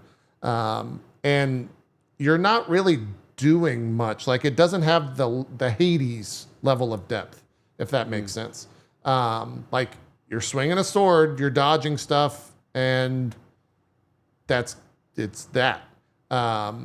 The goal ultimately is there's 32 other players on the map. You can see in the top right how many players are alive at any given time. And you have to go and basically do these 12 little mini dungeons. You can kind of think of them as rooms from Hades. I'll make a lot of Hades comparisons throughout this. And then once you get those 12 rooms done, which takes a decent amount of time, then you're able to ascend. And that's when you go and fight the first like big boss. There's like mini bosses, which are just like larger versions of the normal mobs running around. And they have like some abilities that you have to dodge, and like some of them are kind of annoying. Here's me entering into the torture chamber, as they call it. And it actually just finished, funny enough. So I just walked in, grabbed the resources, and walked out. Are these mini dungeons? It looked like there's only 6, so not all 32 in like one little one. Yes, only 6 people can enter, and it is how you get your upgrades, which you can see me kind of cycling through there on the left. They do things like you deal X more damage, you take X less damage, you do blah, blah, blah, and there's common, rare, and like super rare versions or what unique versions of that. But the like fascinating part of the game is, as me, I'm thinking I got to do all 12 of those temples or torture chambers, right? But it actually fucks you in the long run because you don't want you to be super powerful. You want as many people possible of all about the same power to get into the boss fight, because you cannot fight a boss by yourself. You cannot fight a torture chamber by yourself. The game is very difficult in that regard. When you die, you come back with half HP. When you die again, you're done. You cannot be brought back. It's over. Oh, And so as the numbers dwindle down, you start to realize like you really have to communicate with people. You really have to like think of these other 32 people in ways where it's not about me. It's about like growing together as 32 people, because the boss I've fought 20 times. I have not gotten him to half HP. wow. He is very difficult. And there's multiple versions of him in terms of what you're supposed to do. And it's very much like MMO mechanics, where it's like, you got to go kill this thing, or he cast a spell, or you look at his eyes, and depending on which eye is not lit up, then that's the part of the room that you go to avoid the damage type deal. So it's a really unique game because I've never played anything quite like it, but it's not fully there. Like I was saying on stream, it's missing the X factor in terms of like Helldivers 2. Like I can't pinpoint exactly what the Helldivers 2 X factor is, but it's fucking fun as shit to play nonstop. Like you just constantly want to get back into Helldivers and keep killing bugs and, you know, constantly kill.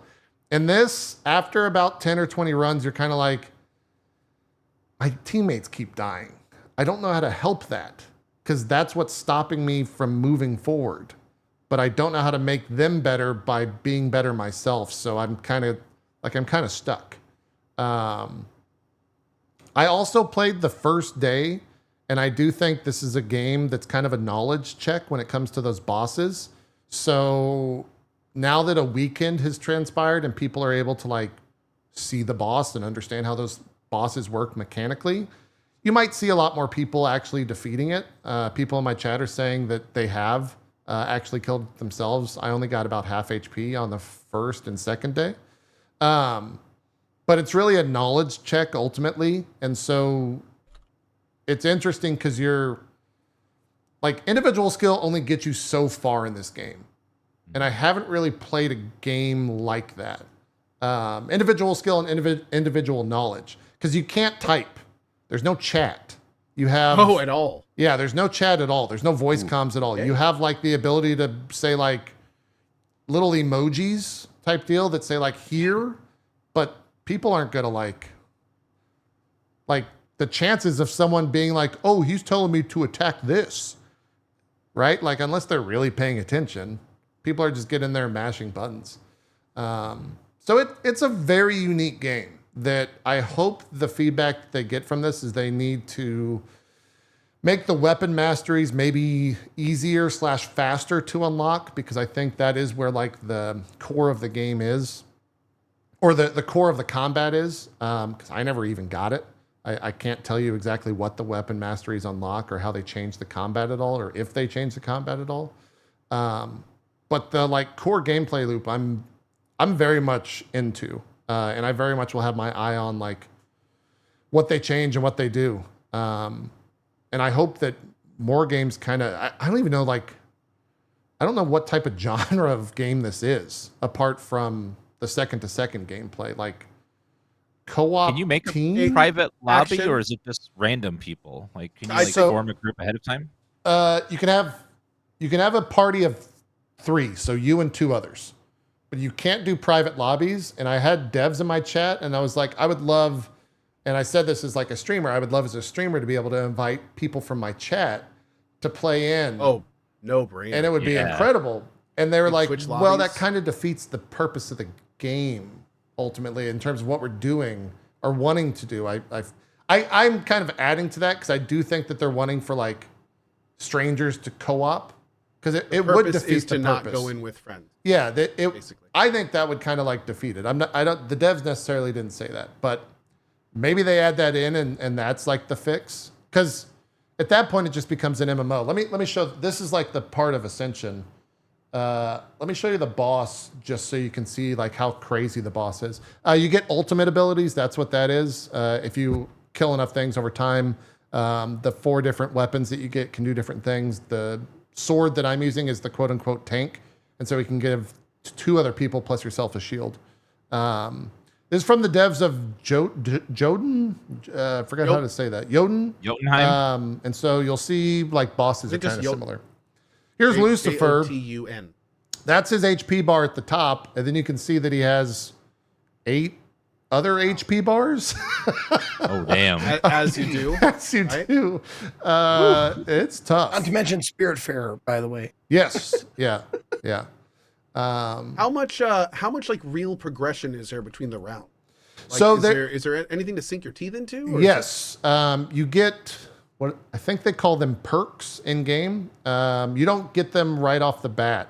You basically have to pay, and they start dropping.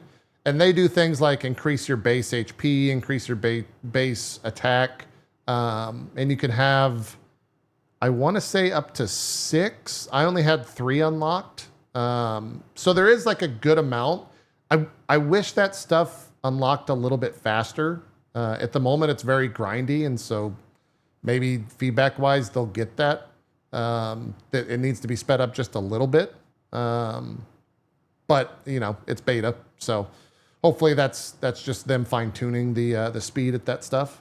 But yeah. So I'm looking at this, and this might be a fun fact. I think, if I'm not mistaken, in Dante's Inferno, Lucifer is depicted as a 3-headed demon trapped in ice, chewing, and one of like each of his heads is chewing on a sinner, like a Judas, Yeah. and whoever betrayed Julius Caesar, Anthony, whatever. Yeah. But yeah, It's that, very I just noticed that. I was like, that's a cool touch. it's very much Dante's Inferno. It's very much Divine Comedy. Okay. In terms of the second area, which you can get keys, I think, from this guy is where I was getting them. Not by killing him, but just by like getting an HP bar down. I think he dropped some stuff. The second area is very much like Revelations style angels, very abstract looking things walking around that deal a shit ton of damage and is very difficult. And the player count goes down to 24 in the second area, and there's only 8 temples. And so it feels like it just constantly whittles down. The player count goes down? Yeah, it goes from 33 to 24. So what if all the Or players in 22 the and then first 11. round, what if none of the first round players die then? So you don't, I've never killed the boss. I don't know what happens if you automatically get put into that next area, but you get a key to queue up for the second area. Oh, And so it just maxes out at 22. Gotcha. So and it's then not 11. like a tournament where Yeah. you're moving through each. Okay. Yeah. Okay. Interesting. The maps are the one with the players limits. Yeah. So it's pretty cool. It's called 33 Immortals. I didn't have the title up. Sorry about that, chat. I was talking.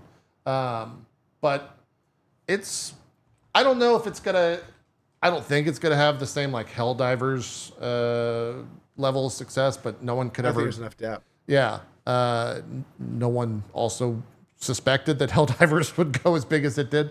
But it's a cool premise. I've not played a game that like heavily relies on so many people coordinating that's not like an MMO, right? Because a lot of times if you've experienced something like this, it's in a Destiny or like a World of Warcraft or any MMO where everyone's in like a fucking voice chat and you're communicating with people and saying like, okay, the tank's going to be here, he'll blah, blah, blah. This is just kind of like, yeah, you're queuing with 32 other people.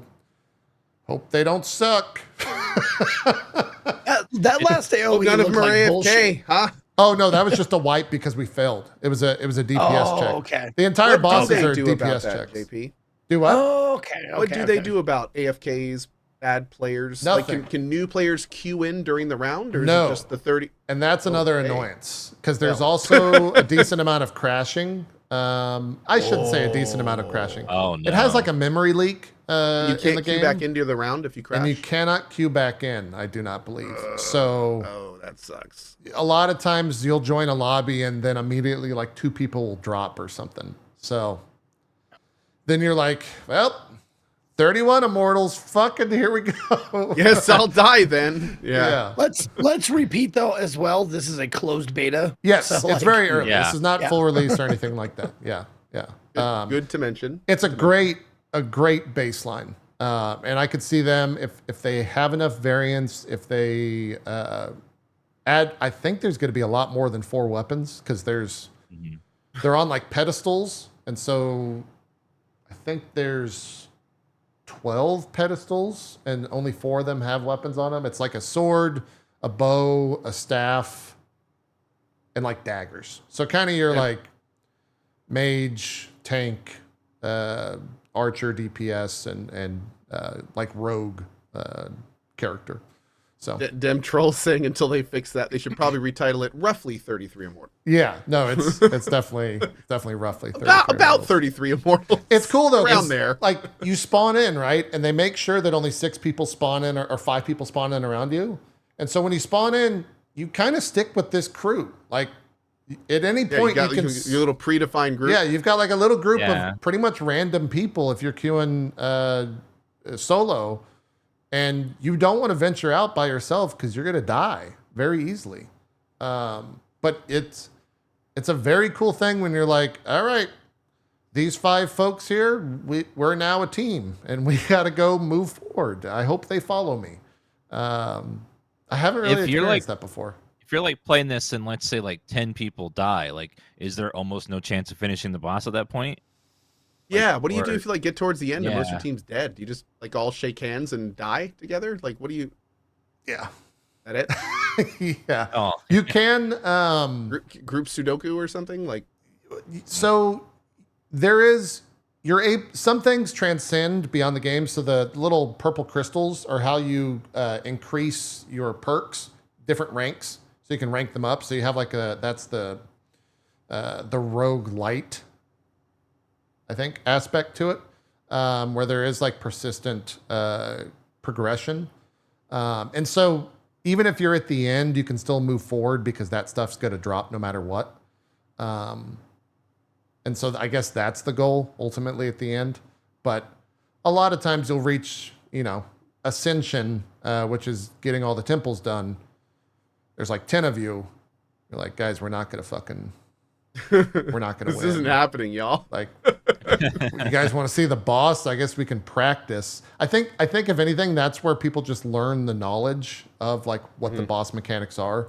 And There's no boss adjustment of any kind, right? No. The boss cares not for your death. I do not believe so. I think the HP pool is always the same. I'm not 100% certain on that because I didn't play enough, nor did I have someone tell me otherwise. But yeah, I think the boss always just has a shit ton of HP. And I only saw Lucifer as the boss, but there's 3 different versions of him where one, he's got like bracers and you want to kill the bracers so he doesn't cast the spell. There's one where there's like little crystals around and you got to kill the crystals so he doesn't cast the spell. And there's 1 or 2 others that are like slight variances, but it's a knowledge check for people to know that stuff. And if they don't, you have to hope they're paying attention, or you just hope they hit the boss and do damage and the other people know enough. Like, I could see it getting frustrating if you get into like a new lobby for sure. But at the same time, it's kind of cool because you're like teaching those other people what the fuck's going on.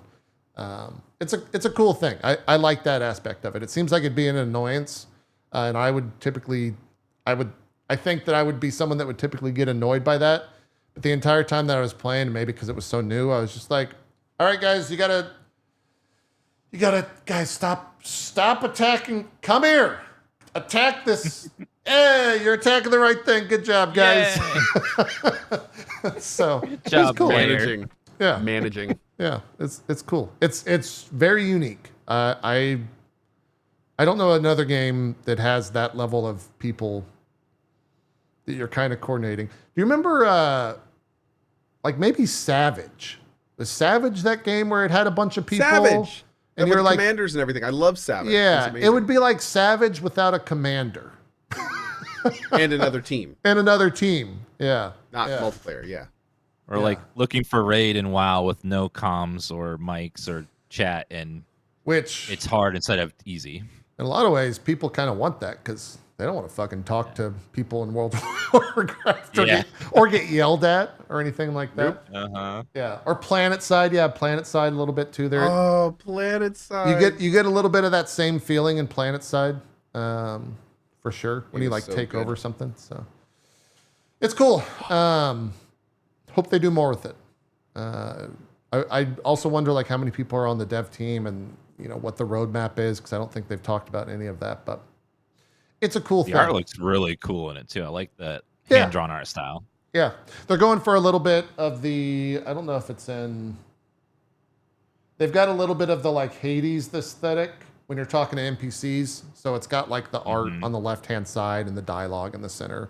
These are all the different perks that you can find / unlock and rank them up. They do different things like giving you more HP when you heal. And when you go to heal in the lobby, it does an AoE heal. So it's actually, you want to wait till everyone is ready to heal so that only like 4 people have to heal rather than 6. So you can kind of like save resources. Just kind of like small stuff like that where it benefits the whole by thinking about that instead of just being selfish. So it's a cool thing because there's only limited amount of heals as well. I like it. I hope they add stuff to it because it needs like that just a little bit more to get people super into it. That's 33 Immortals. I forgot that I had played that. What else? Anything else you guys that you played yourself want to bring up? I know you guys are doing your Elden Ring runs, but we've talked Elden Ring to death. V-Rising, still amazing. V-Rising still amazing. Yeah, Okay. can't recommend that game more. Yeah. I am playing V-Rising on my own time, and I am playing it on Brutal, and Brutal is fucking brutal sometimes. Yeah, I rage quit out of it. Yep. I rage Did quit you? out of it. Yeah, I got to like the 40 power level range where you start fighting like Tristan and There's a hard difficulty like jump yeah, from like There's- 40 to 47. Like there's 47, two. I hit a fucking wall. yeah, Yeah. same. There's 2 super hard difficulty jumps, and they have to do with the tiers that make you find the blueprints for the rare versions. Because they assume when you switch that tier, you're essentially going from I can't use any merciless weapons to I now have access to full merciless equipment. So the game kind of assumes that you're like taking a pause in your boss killing to go out and farm yourself the merciless stuff. Yeah. But it takes a really, But really they long also, time, especially when like- you're solo, to do that. Yeah. So, It In does. Brutal, they force you to fight some things like lower level. true. Like you have to fight them 3 levels lower than they are. Mhm. And that's the shit. Like you hit level 47, that was a big one for me, where it's like I have as much level, like item level as I can It's get. still just hard. And still I gotta fight things that are level 50 and I'm level 47. You just gotta suck it the fuck up and keep trying. And it's tough. And- like Zeke, Yeah. I'm sure you're doing this, but Brutal also is assuming that you are fully utilizing potions all the time. oh yeah. Yeah. Okay. Oh yeah. Yeah. Like, Oh, yeah. especially healing in battles and the attack and spirit pots and the vampire Oh, yeah. pot is huge. And Yeah. Like take like seriously, like I've completely taken healing potions like out of my gameplay because of how fucking long they take. Because you're like, bloop, bloop, wait, bloop, bloop, bloop, bloop, 1 second, bloop, bloop, bloop, almost got it, bloop, bloop, bloop, and always it's not say that an in Dark immediate Souls, heal. It's like- like, don't touch me, I'm healing. Don't touch me, I'm healing. Yeah. I'm healing. I'm healing slowly. Yeah. I'm drinking my Kool-Aid. Hold on. Yeah.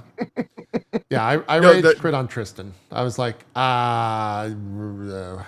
it's funny because I watched you fight the like, I forget her name, the nun girl that walks around that has the fire stuff that comes down and she's like one of the first wandering NPCs. And I watched you fight her, and you were like getting very visibly frustrated, and I was like, that's funny. He's getting frustrated. The next week, I get in there, I'm like, fuck this fucking boss. yeah. So I hate his shit. here's the thing about V-Rising. I finally cracked it. I cracked the code. Yeah. It's a recipe. It is a recipe for frustration in V-Rising. And that is because V-Rising has taken the standard ARPG format, the arguable, like almost Souls-like-y action boss stuff. But unlike every other single game that we've played like this, you don't have a bar of stamina, you have cooldowns. So what happens is all of us pro gamers in our standard, we've played 99% of this game before, we pre-dodge.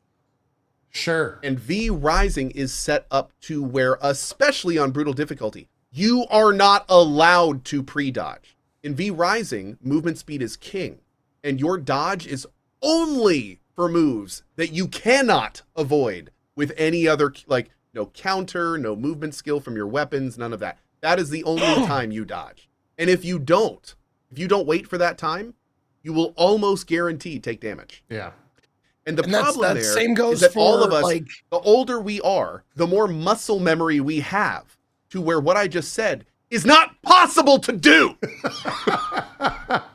Oh, and also, And that's the problem. The same can be said for your I don't know what it's called. It's your ultimate that takes like 2 minutes to like refresh. Yes, your ultimate.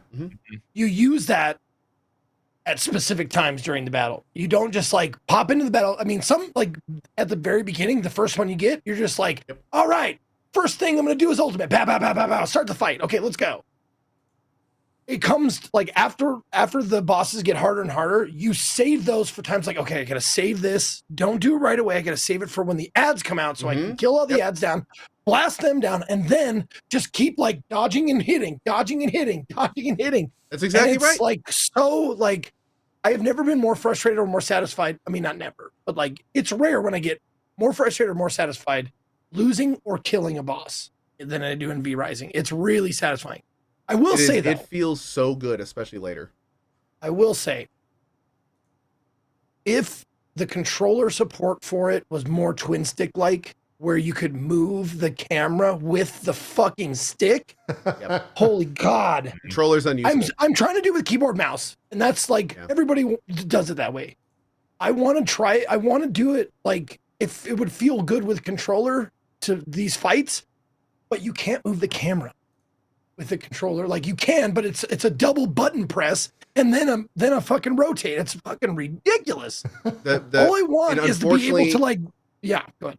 Unfortunately, the control scheme is terrible for anything that requires aiming, and that's really unfortunate because like the game caters so well to a controller. They're basically like 80% there. They just need to make the design decision to either put on auto locking like Hades. Hades did it great. Hades worked fine. Hades is a perfect example of how to do what they need to do right. Yeah. Where it's like you just put in heavy auto locking, and that way you can have camera and you can just aim with the left stick and it's easy. Or they need to make it so the camera, the way you control the camera is just completely different from what it is. I think you have to like hold down Y or something, Zeke, and like use the right. It's just whatever they're doing now is not working. It's not working. So I'm mouse and keyboard only. I can't use. So yeah, that's why I've been doing mouse. I tried it with controller and it feels good other than the camera movement when you need to like move it around because you can't like I can't see I'm in front of a fucking rock or a rock is in front of me. Son of a bitch.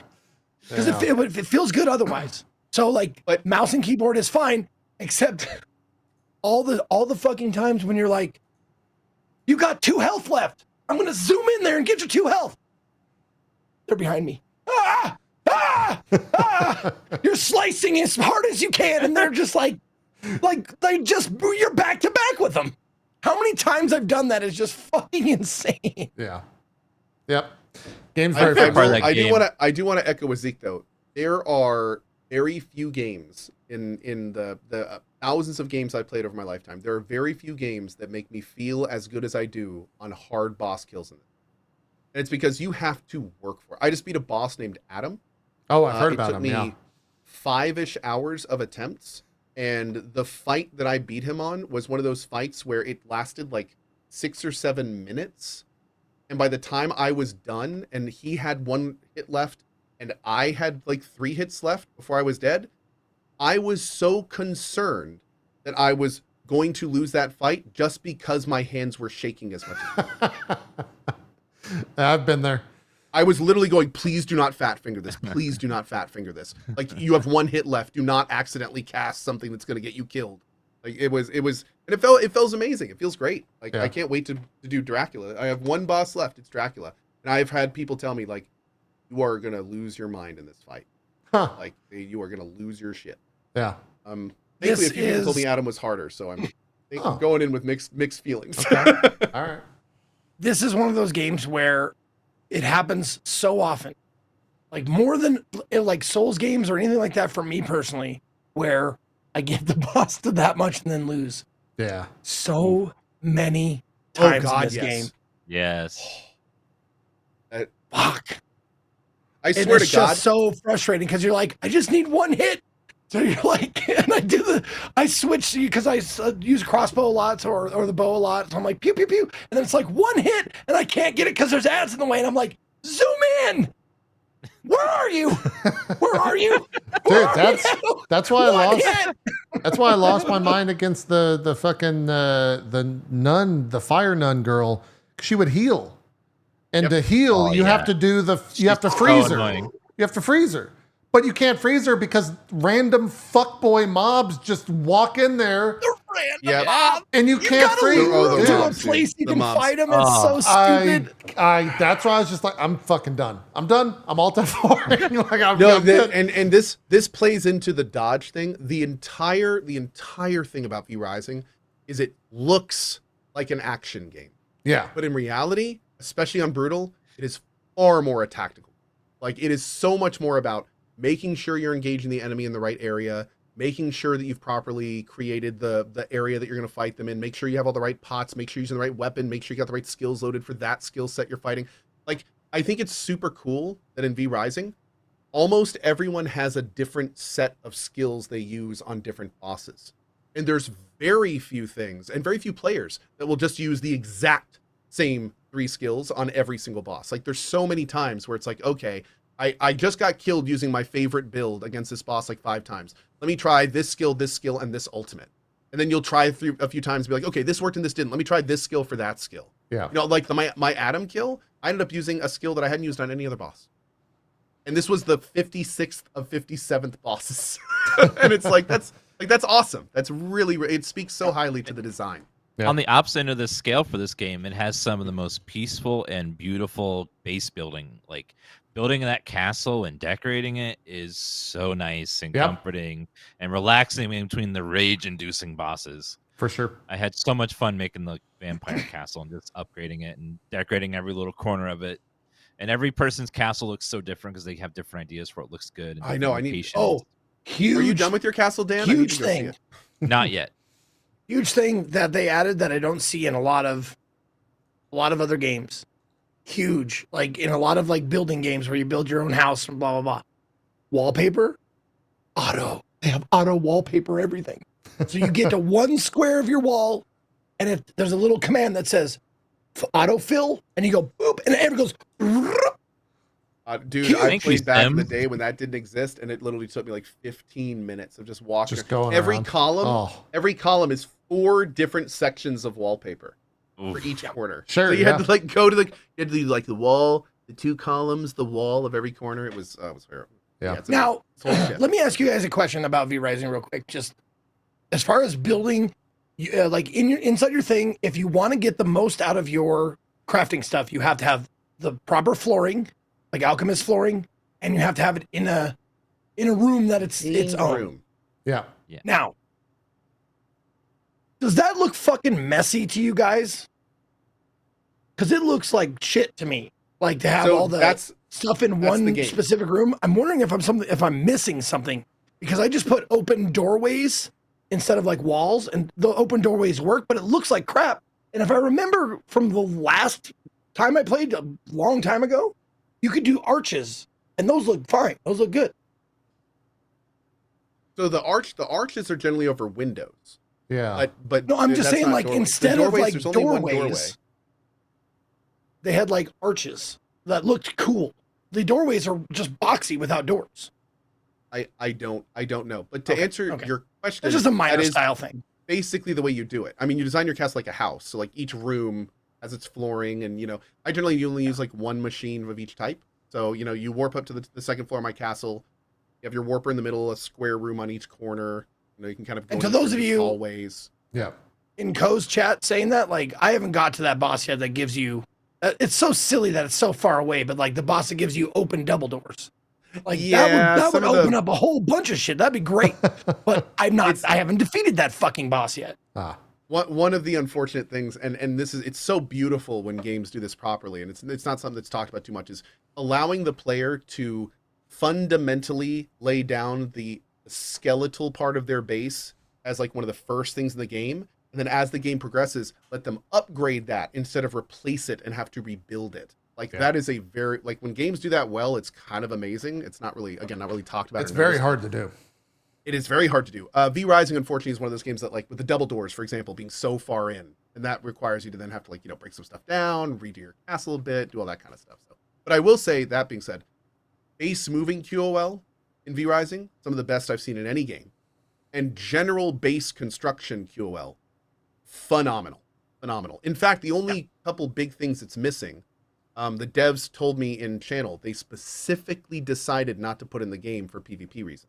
And they're actually now currently talking about putting them back in for solo and PvE players. And that is craft from container, which the game desperately needs for solo players and PvE players. Yeah. Craft from container, Yeah. PvE, group out of container sorting. So being able to stand in your storage room and press a button and all of your stuff goes to the beautifully already themed cases and containers and stuff. Like, Keep going, like, keep going. here's what's funny. Dan, normally I would. But those two things are like almost the only things that V Rising is missing. Like it does such an incredible job of being able to reconfigure your base, change what things are, easily remove and add things, 100% resource return whenever you take something up, move a chest and it moves everything in it, move a crafting thing and it still maintains the timer of the crafting that's going on in it. Like tons of amazing stuff in this game. And yeah, it is arguably one of the best ARPG style base builders available. Yep. Well, I'll let go. you said, okay, what were you were saying about PvP or PvE, like building stuff from So cases? I was on one of my normal QOL rants and survival games, and one of the devs was in there, and I was talking about like how the game is, from a QOL perspective, as a solo player, it's almost perfect, but the fact that I can't craft from container has wasted like hours of time. And it's even weirder because they don't have craft from container, but they do have like themed containers that then auto sort instantly. So it's like they started going down this really good QOL route, but then just stopped. And I was talking about that on stream, and one of the devs in chat went, "Oh no, we turned that off because we didn't want PvP players to be able to build like one little crafting bench and then access their inventory in like a closed room off the side. Like it completely screwed up the PvP because people were being able to access stuff that they couldn't get to, and that was creating issues. So they actually turned that off because the player base was like, we don't want this. Yeah. So and that made sense. That makes perfect sense. Like I don't do PvP, so it's not a concern for me. But yeah, I then, think of it course, could be that like takes a it to toggle, the next one of just like toggle PvP. Exactly. Yeah. That's whenever something doesn't work because it doesn't work for a specific player, the next option should be, we'll make it optional then. And that's exactly what we talked about. And that's when he said they're thinking about doing that. Not that they're going to. Please but, do. They may. Yeah. Agreed. God, crafting, like every building game, someone said it, and I'll repeat it. Every building game you should be able to craft from your containers. It's just ridiculous to be like, oh fuck, I need one more goddamn fucking stone. We call it the big four. Yeah. There's 4 big QOLs that if a survival game has it, like that it's good to go. Like, and everything else is kind of flavor on top of it, but that's one of them. Crafting from container and building from container. Well, it's There's one of them. It didn't always exist, right? Like we didn't know that it could be that good until some game did it, and now we're like, dude, why the fuck isn't there in this one? Game design is iteration, man. Yeah, It's just yeah. iteration. It's iteration. And we have definitely gotten to the point iterating survival games where it's like, okay, we know that this QOL works. We know it works great. We know it doesn't reduce the gameplay experience for most people. Like there's no reason not to make it an option. Yep. Lots of reasons not to include it. No reason not to make it an option. Yep. No. We can't make a jump in our game. That's what Mario's doing. We got to do it some other way.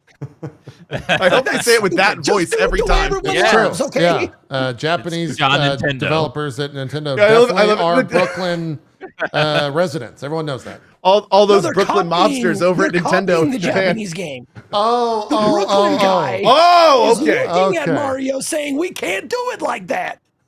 See, now that we True. got some background on Zeke's comedic persona, That's it makes right. more sense. That's right. See, Yeah. Zeke, thank you. There we go. I have one. I know we're over, so a simple yes or no will suffice. Dan? Did you play Stellar Blade? Yes. Did you finish Stellar Well, Blade? No. Did you finish Stellar Blade yet, Co? I am finally, after doing everything there is to do in the game, literally, outside of collecting cans, everything but that. I'm at the first point of no return. Oh, okay. Apparently there are two, and I don't know anything more than that. But I'm at the first point of no return where I've been told at this point you need to make sure you've done everything you want to do before this point. And then apparently the story gets absolutely batshit crazy. I've been told it's the best part of the game by far. Begins, and then there's a second point apparently, and then like a huge massive ending. So I'm Okay. very excited to finish it. I may actually try to put more time in it tomorrow. Nice. Okay. Yeah, it's turns out when you have a very attractive main character and you put new costumes in, it makes social media marketing really easy. And so it's The game- constantly on my feed. The The game past is week. very I feel like popular. Sven should be in the background, or bears, Or bears. Yes. Yeah. The game's very popular for the same reason milk tea is boba. It's true. It's very true. Oh, Two things real quick. Okay. One, thank you to whoever in chat said that in V Rising with the controller, I did not realize that you can just press Y and it auto puts the camera behind your character. I thought it was just a hold. So it does have like Oh, it's got a auto lock. camera, Okay. which is cool. Thank you for that. I will try that later. better. Second thing Better. is, I just want to mention it because it's worth mentioning. Any Star Trek fans out there, fucking Star Trek Resurgence, I just played it. It's awesome. For anyone who likes the TNG DS9 kind of era, it happens just after those. It's an excellent game, and I played three and a half hours ish, and I'm gonna play it more this week. It's very much Star Trek, and you can tell the people who made the game are Trekkies. So like, That was the one that launched on Epic and just came to Steam, right?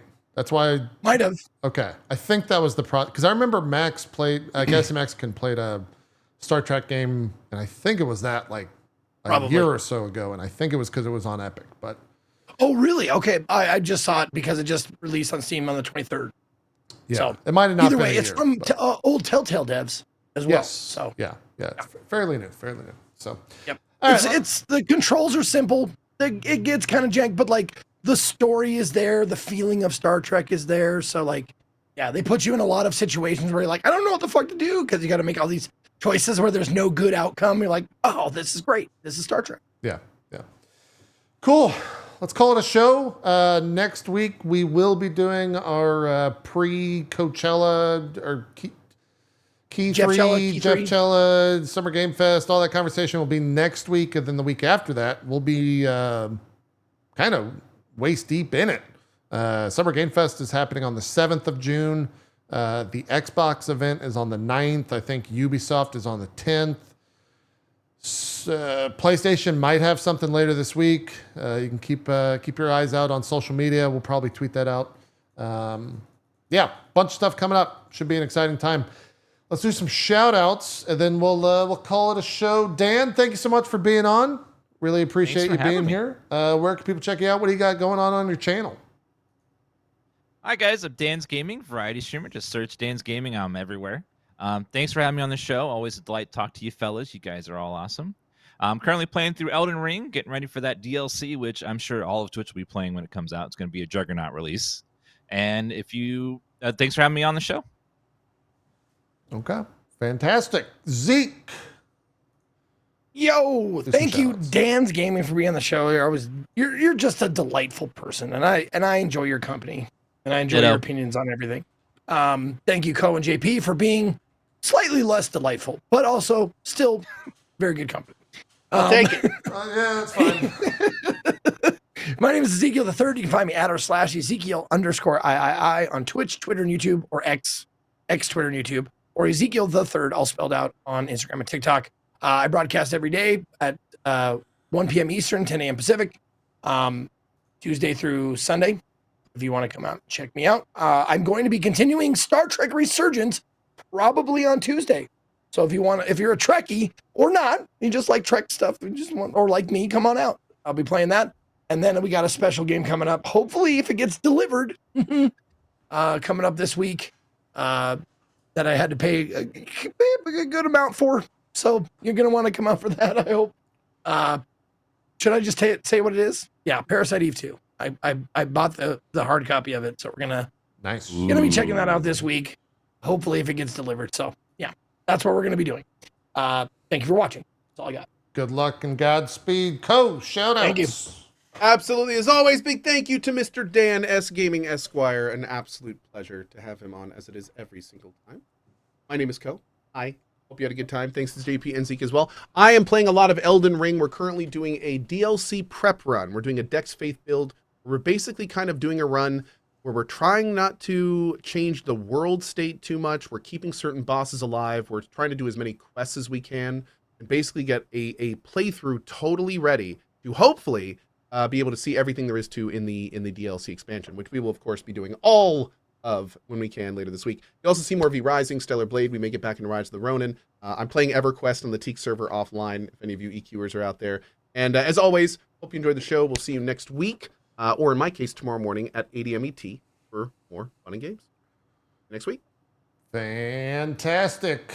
Dan and Co. influenced me. I'm starting an Elden Ring run because there's not much else to play. Yeah. You know where you're going yet? I do not know. I have played, this will be the fourth playthrough, third actual, because one of them was a randomizer. I want to go like a dagger or something. I've used dex items, but I don't know. We're going to figure it out because we're going to start playthrough like right after this. So I'll have to make a decision here in the next 10 or 15 minutes on where we're going. So if you want to come help me and persuade that decision, feel free to stop by the channel. I got a bunch of sponsored streams coming up this week. I don't want to break in any NDAs that may or may not exist on that stuff. But like Monday, Wednesday, Thursday, and Friday, we got some stuff going on. So feel free to come on by the channel, check some stuff out. I think that's it. We'll see you next week for more drop frames. Also, apologies for the random, that's the wrong thing. Apologies for the random that, as well as the random disconnect earlier. The PC just like died. The gateway died, but local recording is fine. So if you're watching on YouTube, it'll be perfectly good. Not a big deal. Well, the show is called Dropped Frames. It is. It is indeed. Yeah. The cameras all died because it lost connection, but the audio is hardwired. So we're still good there. Redundancies. Yay. That's it. Thanks so much for watching. We will be back next Sunday, 1 p.m. Eastern with more Drop Frames. For now, we're out. Have a good one. Bye-bye.